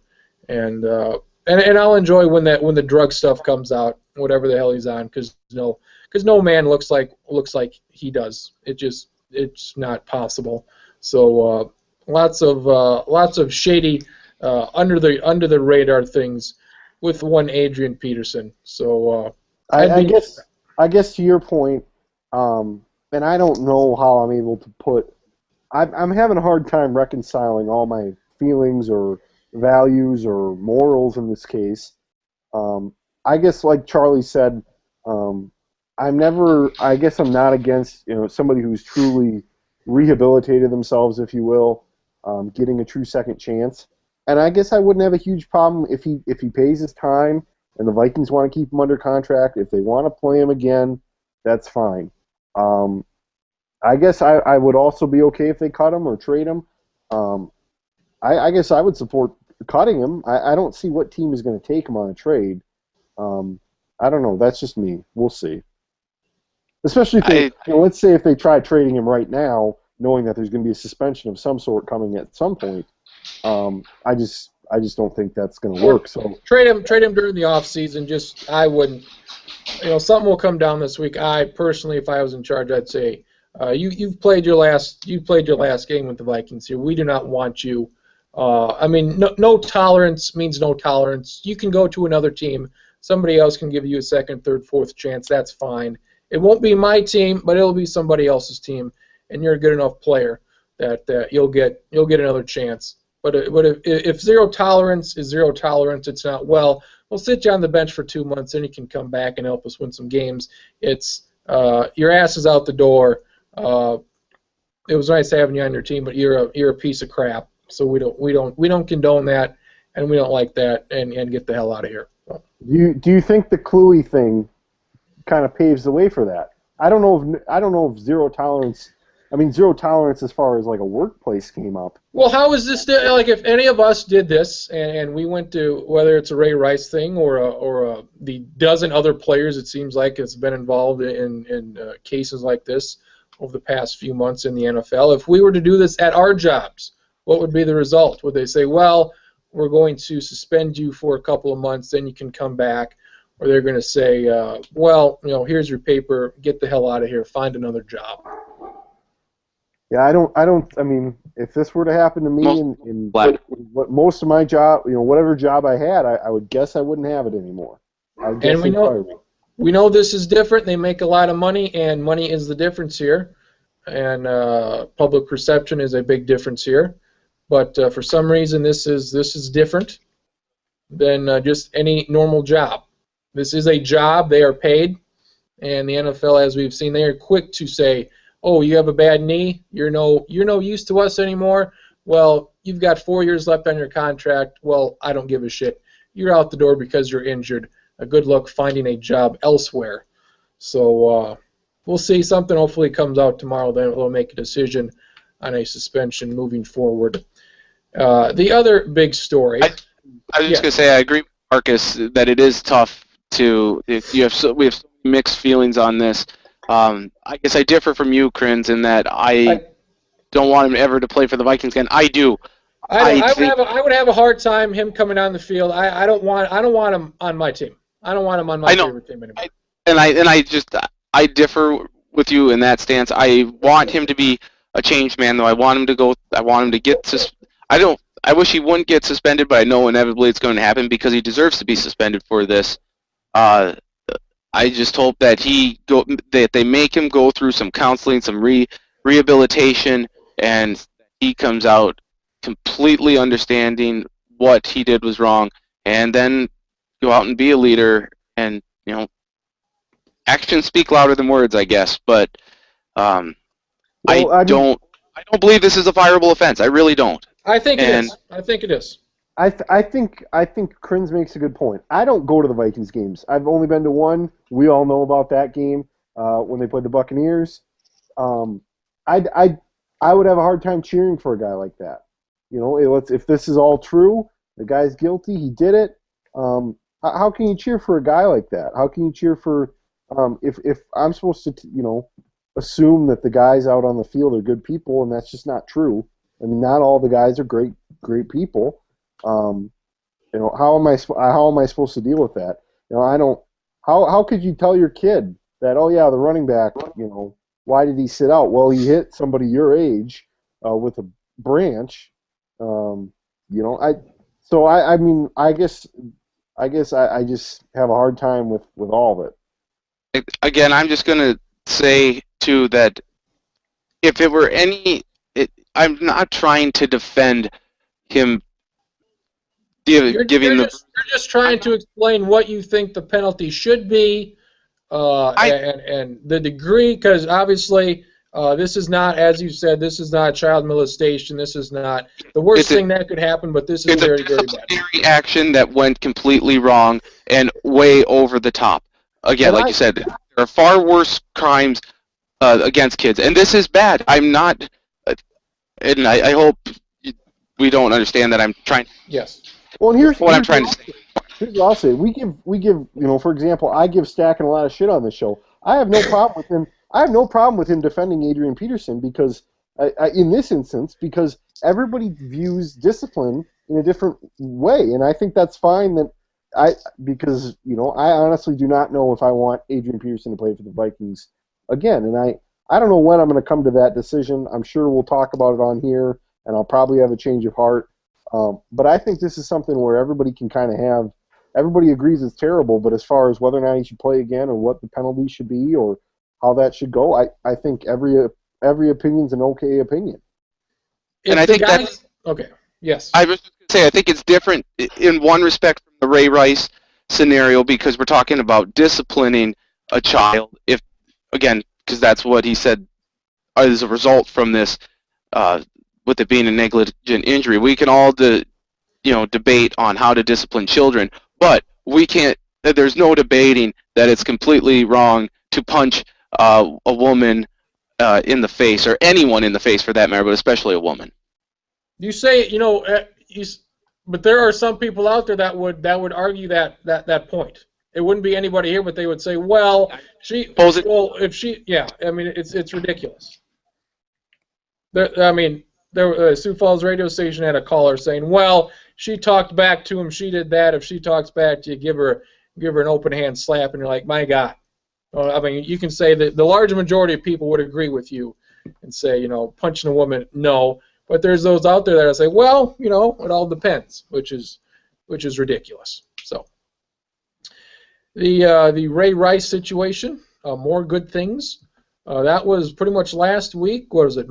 Sunday night Monday, when that happened. First off, the suspension of 2 games a month or so ago. The press. We've spent more than enough time on Peterson. We could spend twice as much on this, but. This has really gone from a Ray Rice story to a Roger Goodell story, and whether or not he should keep his job or what type of punishment he should have, and how much he knew, how much the NFL knew, who knew what, and who did not tell what happened, because there are a lot of things here that are lies, because you have 2 sides saying 2 different things, and either Roger Goodell's telling the lie here on some of these, all of these, or maybe none of these, or somebody's taking the fall for this. It's probably not going to be him, even though I feel similarly to Roger Goodell as I do Adrian Peterson. You may have to go, even though it looks like at this point he will not go. The Roger Goodell situation. Is there an I find this fascinating to follow, since it seemed like something came out for 3-4 straight days. Something new came out. The elevator video, the sources saying this is what he knew. The officers saying, well, I actually sent the NFL on it, the actual tape, to people saying, well, they can't get the tape because it's a legal situation.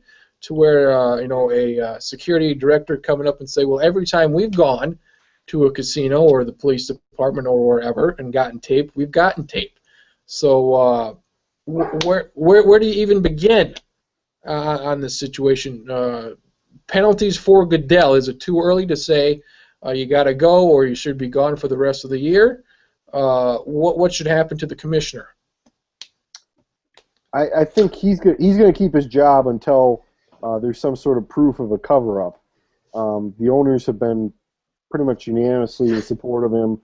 The ones who have come out publicly. I think it's possible that the NFL got this film. Somebody at the NFL got this film. The NFL is a big place. They employ a lot of people. And I think it's possible that somebody saw it and Goodell didn't see it. Or I think that's certainly possible. I have a hard time believing that, that that's actually what happened. But, there's so many moving parts, as we've kind of discussed here. It's kind of amazing that it got, it apparently did get to the NFL, but Goodell didn't see it. And I guess I have to admit, I have a little bit of a problem, and I guess this goes both ways. I have a problem of taking a 2-game suspension and indefinitely suspending somebody when you already gave out the penalty. Because you can't be tried for the same crime twice in the criminal world. That I don't really think you should be tried for the same crime twice in the NFL either. And Wes Welker, for example, he's suspended 4 games under the drug policy. Now that's changed back to 2. He's going to be able to play next week. I think it's the same thing there. I think once you've set it at 4, that's what it is. He serves the 4 games, then he can come back and play. I don't think the word ambiguous has ever been as hotly debated in quite some time. There's been a lot of comparisons to the Saints and Bountygate, and Roger Goodell saying to Sean Payton in his year suspension that, even if you were not directly involved, you were completely ignorant, and that's why you're getting suspended and fined. For Goodell, he was, he's the leader of this group, of the NFL. Someone in his office was negligent and ignorant is not a crime, but in this way there is some ignorance, and he's got to be the one that takes the fall for it. He should be suspended for at least a year and a couple $1 million fine, just like Peyton. Because if he doesn't suspend himself or if anything like that, then he's a hypocrite. And unfortunately, so much of the heat now has gone to Roger Goodell and the NFL that some of us, I think, forget that the real victim or the real perpetrator here of this act was Ray Rice, and the victim is Janae Palmer.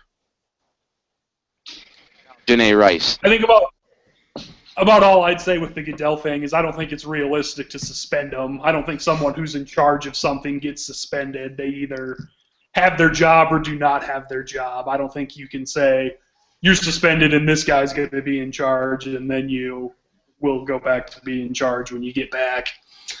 And then it sounds like there's some goofy stuff going on, just like it was goofy when the IRS accidentally deleted all those files or whatever. Ultimately, maybe I'm in the minority. I just don't really care a whole lot about this. I get why it's a story, and if other people care about it, I'm not going to take that away from you. It's certainly a story, and I understand that. I don't have strong feelings with the Roger Goodell aspect of it, though. It just doesn't tickle my fancy, I guess. Yes or no? I said a few. Okay. Go ahead. No. No.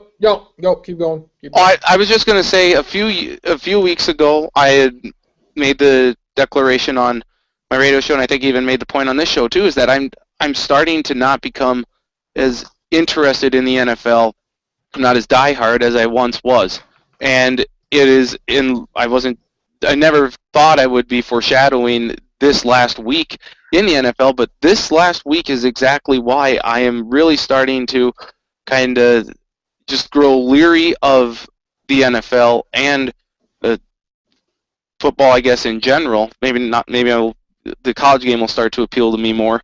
But yeah, you just can't have this. This is corruption, and again, the corporate, the federal government is corrupt.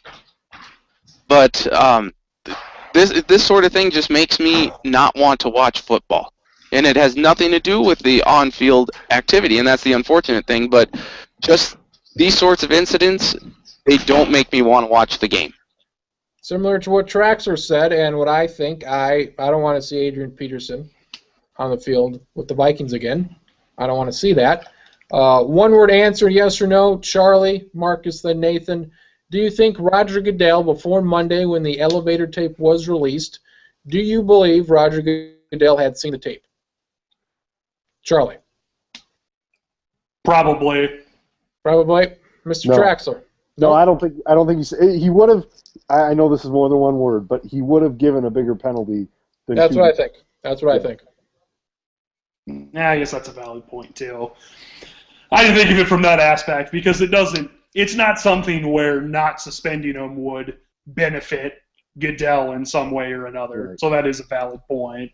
It's not, as far as I know, it's not like he's close personal friends with Ray Rice. So maybe I'll say yes. Before Monday. I'll say yes simply to be a contrarian. There you go. You're watching too much TV stacking. Well, okay, let's be real. Just to go back to the Adrian Peterson point, he was sorry. Is he sorry that he got caught with the action, or is he actually sorry for doing the action? In this case, I don't believe Adrian Peterson's behavior would have changed if he had not been caught, if this had not gone to a jury, and a trial, which it will here in about 6 months.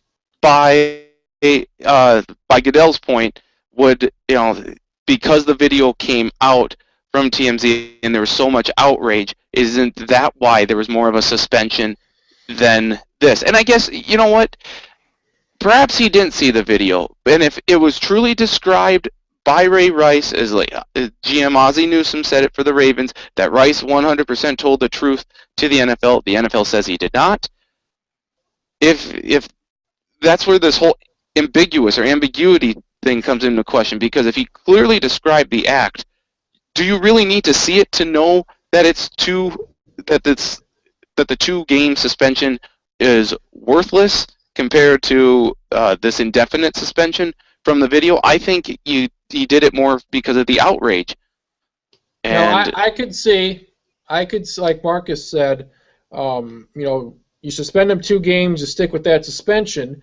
But if a video does come out and it says, and Ray Rice, whatever happened in that video does not match up with what Ray Rice told you, then I could see, okay, you're going to get suspended here for lying because you said something happened and that wasn't anything like what happened. But from as far as we know, Ray Rice said, I punched her in the face, and that is what happened in that video. She was punched in the face. But see, in some ways, then, isn't that why Goodell should be suspended? Or, perhaps should be fired because he is basically saying, hey, Ray Rice lied, and if Ray Rice is telling the truth, then the NFL is lying and makes them look even worse. Either way, I mean, somebody's lying here, and we don't know who, and there's so many lies to go around, you can't even keep track of them all. But if he did not see the video, but he was told what happened in the video, because I'm on board with I don't think he saw the video for the reason mentioned, because if he did, it would have been more than a 2-game suspension. However, he was told what had happened, apparently, and if that's the case, that's close to the same thing. I know I would add on to something that I remember Schottenkirk said earlier in the week where, we saw a video months ago of him dragging his unconscious fiance out of the elevator, and everyone was all of a sudden shocked after seeing the video.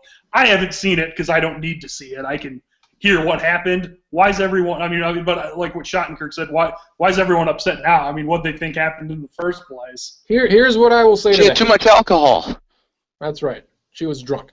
Here's what I said on Sack and Show on Tuesday, and here's what I'll say about that's a valid point.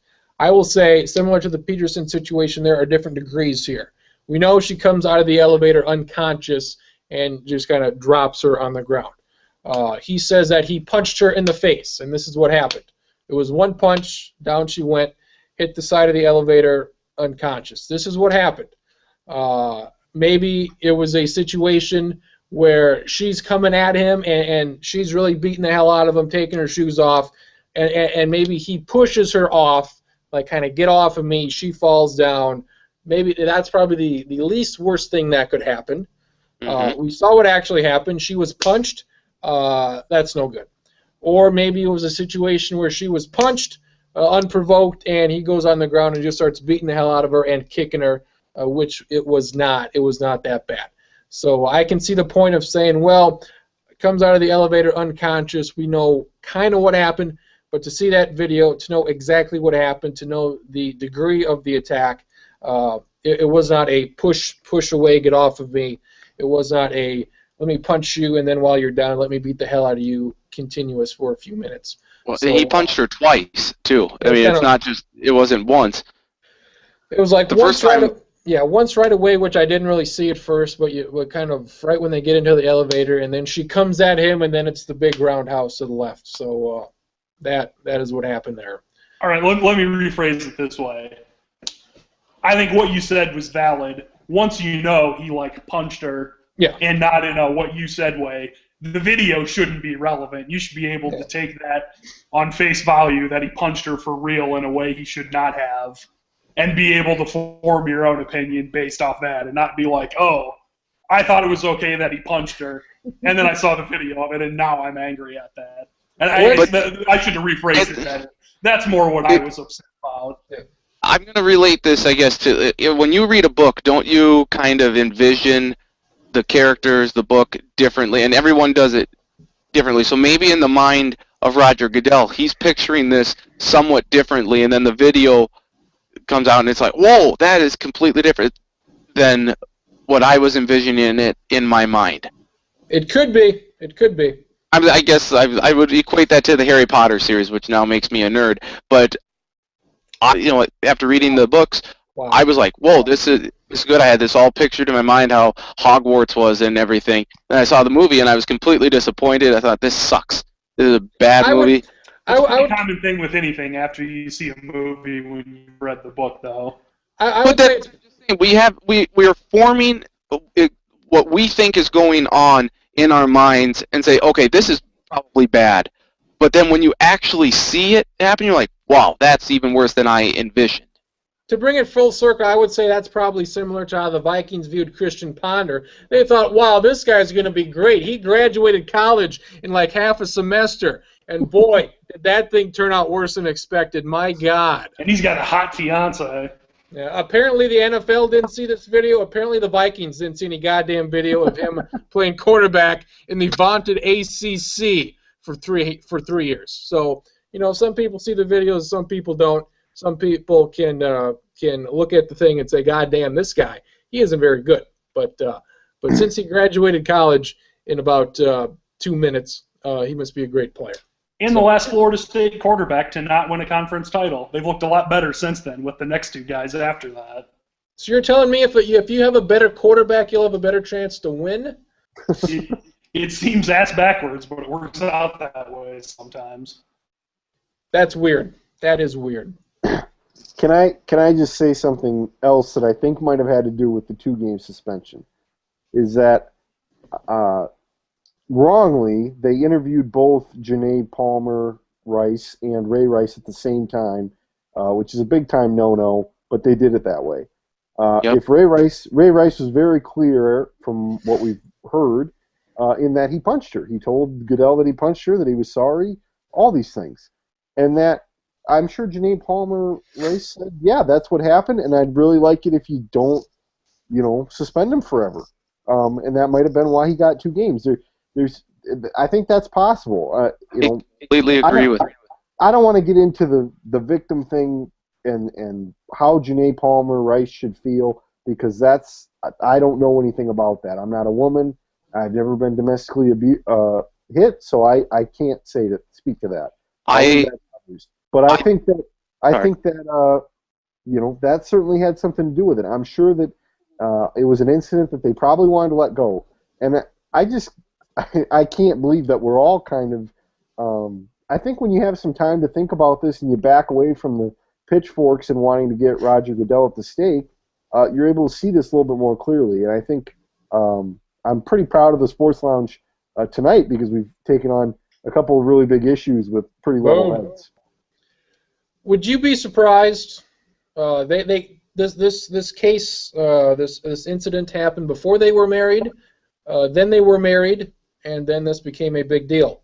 Would you be surprised if she comes out, divorced or not, sometime in the future, and say, "Well, this is what really happened. This was way worse than I let on." According to them, this is the first time anything like this had happened. I can only take their word on that. I'm skeptical of that the first time this has ever happened, it was caught on tape, and I don't believe this is something that, this happened once, I accidentally punched you, or I felt the need that we were in such an argument that I lost control and I felt that this was needed, or this was the step that needed to be taken. They say it's the first time. I have doubts about that, but would you be surprised if something comes out sometime in the future where she says, well, I wasn't forthright and truthful, and this was worse than I was letting on? Yeah, I could see that. I think I agree with Trax. I would guess that at some point the whole story will come out from all the different perspectives. But it's not my place to speculate on what may or may not have happened before or since that incident, as far as those two are related. If he gives him an initial 6 to 8 game suspension, does this become a much smaller deal once the video is released? Since the big deal, even before the video was released, they said 2 games, you're full of crap. That's terrible. That's not even close to what it should be. It should be at least 4 games, if not more. I think the 6 to 8 would I think there still would have been some outrage. I think there'd still be a lot of people claiming it should be for the entire year, but I would agree that there would be less initial outrage than there was initially, but I think there was going to be some regardless. I want to just go back to Traxler's point a few minutes ago about Janae Palmer being in the interview room, because that is a definite no-no, because she is the lone woman in a room filled with 7 or 8 powerful men, from the commissioner to her fiancé, the one who did it, to all these other ones who are going to determine the punishment. she, of course, is going to feel a little scared and hesitant to come out and tell her fully, because they're going to say, oh, what's to say that 7 men are going to believe what one woman says? I mean, that's sadly the fact in society today, is that women's words don't always mean as much to men, and that's entirely wrong. The other thing, too, is she may be going, is it Stockholm Syndrome or whatever, where, she's kind of feeling, not necessarily that she's the victim, but she kind of just goes along with it. I think her outrage to the media, on Tuesday, about waking up to a horrible nightmare, I think it was misdirected. Yes, she is reliving a nightmare again, but we're only outraged because your fiance then at the time did this horrible act and didn't get the punishment that he should have deserved at that time. I'll end the discussion with this. It's probably too early to say, but what changes do you see coming, whether it's the commissioner of the NFL does not have as much power following this, because who polices the police in this case, since this guy is the judge, jury, and executioner on all cases. We've seen the drug policy change that was in the working for a while, a less of an offense of a drug policy, and more of a penalty for off-field issues as far as domestic abuse is concerned. A week into this, what do you expect is the outcome of the changes that will be forthcoming because of these two incidences? I haven't thought about this a lot, but my initial gut reaction is that Goodell's going to keep his job. They're going to crack down more on domestic violence, and whether they should do it this way or not, my guess is that during, I don't know, what, October or whenever Breast Cancer Awareness Month is, they're going to frequently start showing, don't beat your wife commercials or domestic violence stuff. That's my guess of what they will do. Yeah, I've always thought that it's a crock of shit that they have a whole month for breast cancer awareness, and the NFL makes money hand over fist on that stuff, and only a small percentage, I would guess probably 5%, goes to an actual organization that helps women fight breast cancer. So the women, the NFL, they say 45 to 50% of their fans are women, which makes sense. And they cared. The initial reaction showed that they cared very little, and I just think it's not smart business. I don't know why the NFL would do that. For as business savvy as the NFL is, it just doesn't make sense for them to be so tone deaf as far as a reaction goes. It's amazing that the NFL is as straightforward and as great as they say they are, just completely drops the ball on this. I don't know what's going to happen to Goodell. I think Ray Rice will get a chance to come back as soon as next year, maybe even this year. I don't know. And I just think it's amazing that the NFL missed the ball so badly on this, and just the PR nightmare, just the terrible PR that they've had on their own end on this, where they've just had statements that aren't true. The fact that they couldn't get this video. And the Attorney General for the state of New Jersey says, yeah, you can it's not illegal for you to get this video. Just for the NFL to be wrong on a lot of this stuff is amazing.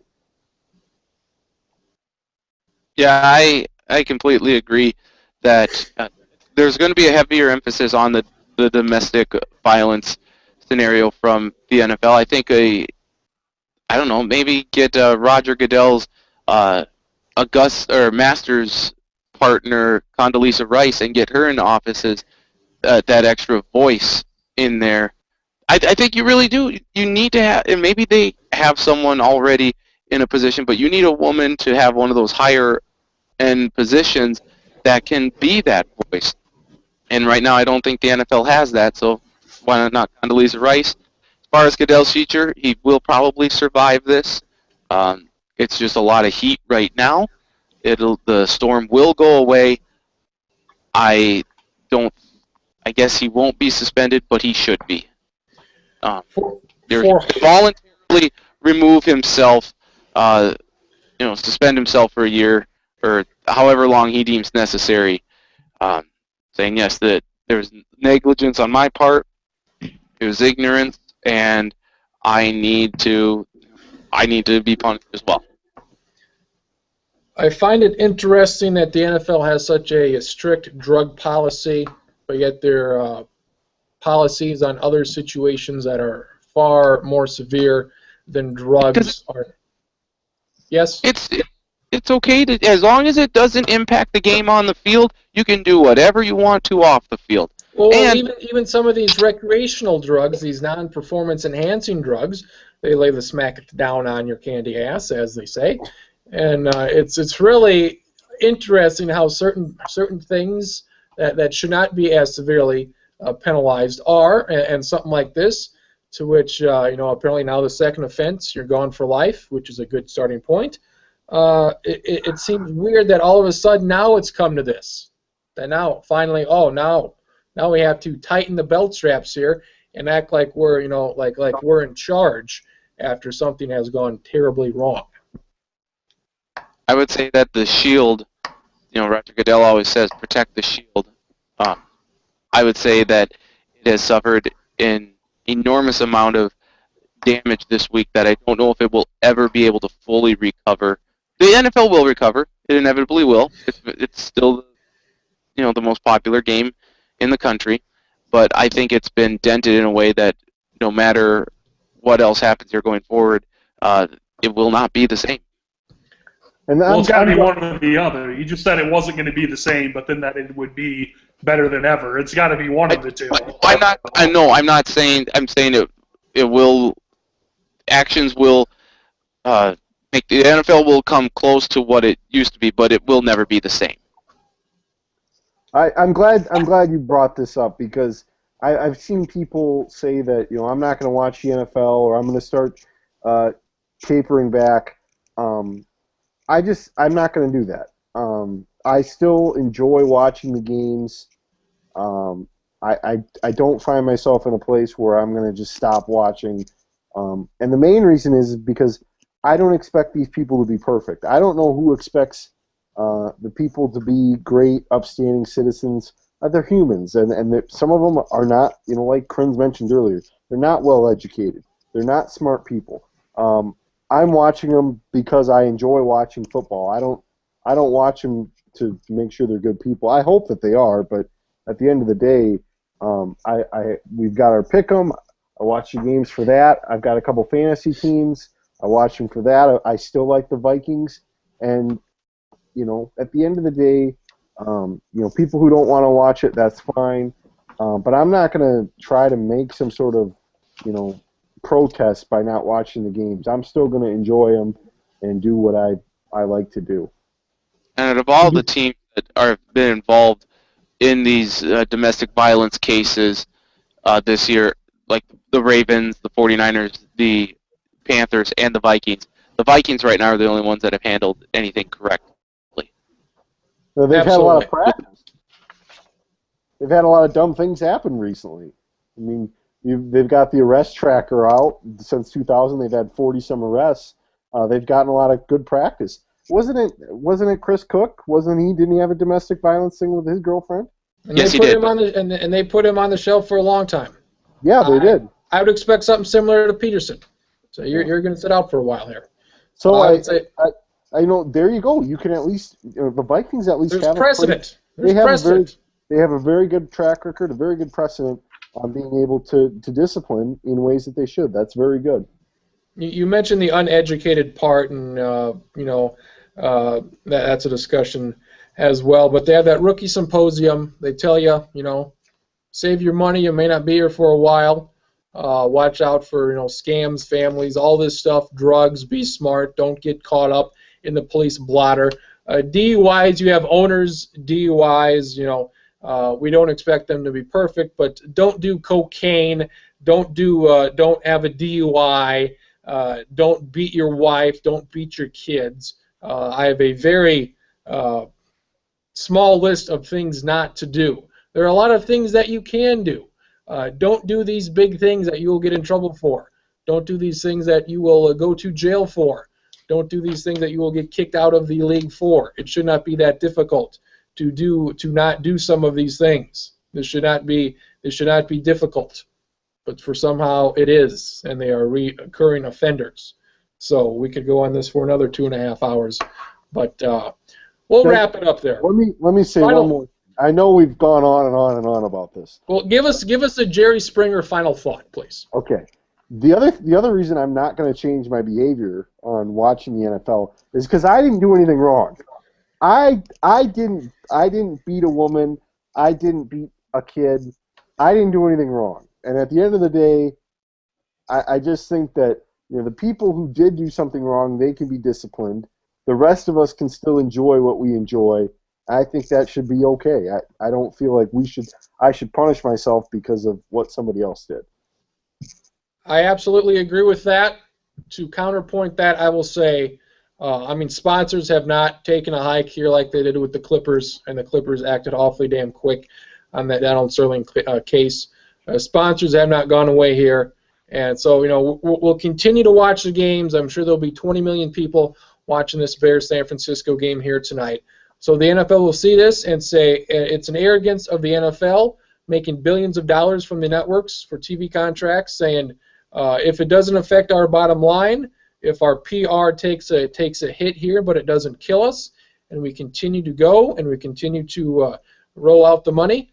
What does it matter if this happens? What does it matter because the people are still going to watch, they're still going to buy the jerseys, they're still going to go to the games. So I would say if you want to watch, go ahead and watch. If you don't want to, if you want to, I guess, send a message and say, well, we're not going to watch, you can do that. I don't think the NFL will get that message, but it has to start somewhere. So I don't know. Don't spend your money on the NFL. Don't go to games. If I don't watch the game tonight or for the rest of the season, is that going to make a difference with what the NFL does? No. If 10 million people do that, will that make a difference? Yes. But will that happen? No. So the NFL. I've been waiting for I'm always waiting here for how will it end? How will it come off the mountaintop? I believe this will be part of the story. Will this be the thing where you look back and say, this is why? No. But hopefully this is part of the story. So a long ask, 2.5 hour sports lounge. Charlie Hildebrand stuck to the time. We appreciate that. For Mr. Hildebrand, for Mr. Traxler, for Mr. Hardhat himself. We'll get to your game day stories next week. We'll sounds good. Give him a bit of a tease, and please, for God's sakes, wear that helmet next week. Oh, you better believe it. This thing's never coming off. Okay, maybe it will. But fantastic time. Very few events have ever compared to this. In terms of the atmosphere, the overall show. I've got a lot of stories. So it's going to be good next week. We'll definitely talk some college game day. And we'll turn this one into the award winners there at the South Dakota Broadcasters Association. We'll have Amon drive in from Denver to represent us.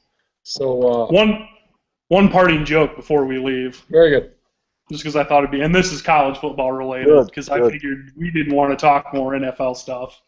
But Wyoming lost to Oregon 48-14, and Wyoming quarterback Colby Kierkegaard threw 2 interceptions. Last time a Wyoming gunslinger was that inaccurate, Dick Cheney shot somebody in the face. Boom. Charlie Hildebrand, 3 for 3. It's not going to stop anytime soon, folks. Hildebrand, Marcus Traxler, Nathan Stack, and I'm Travis Kriens. A much shorter edition of the Sports Lounge next week. Number 84. Get your Patterson and Moss jerseys out. We'll have a hell of a time. Get your 84.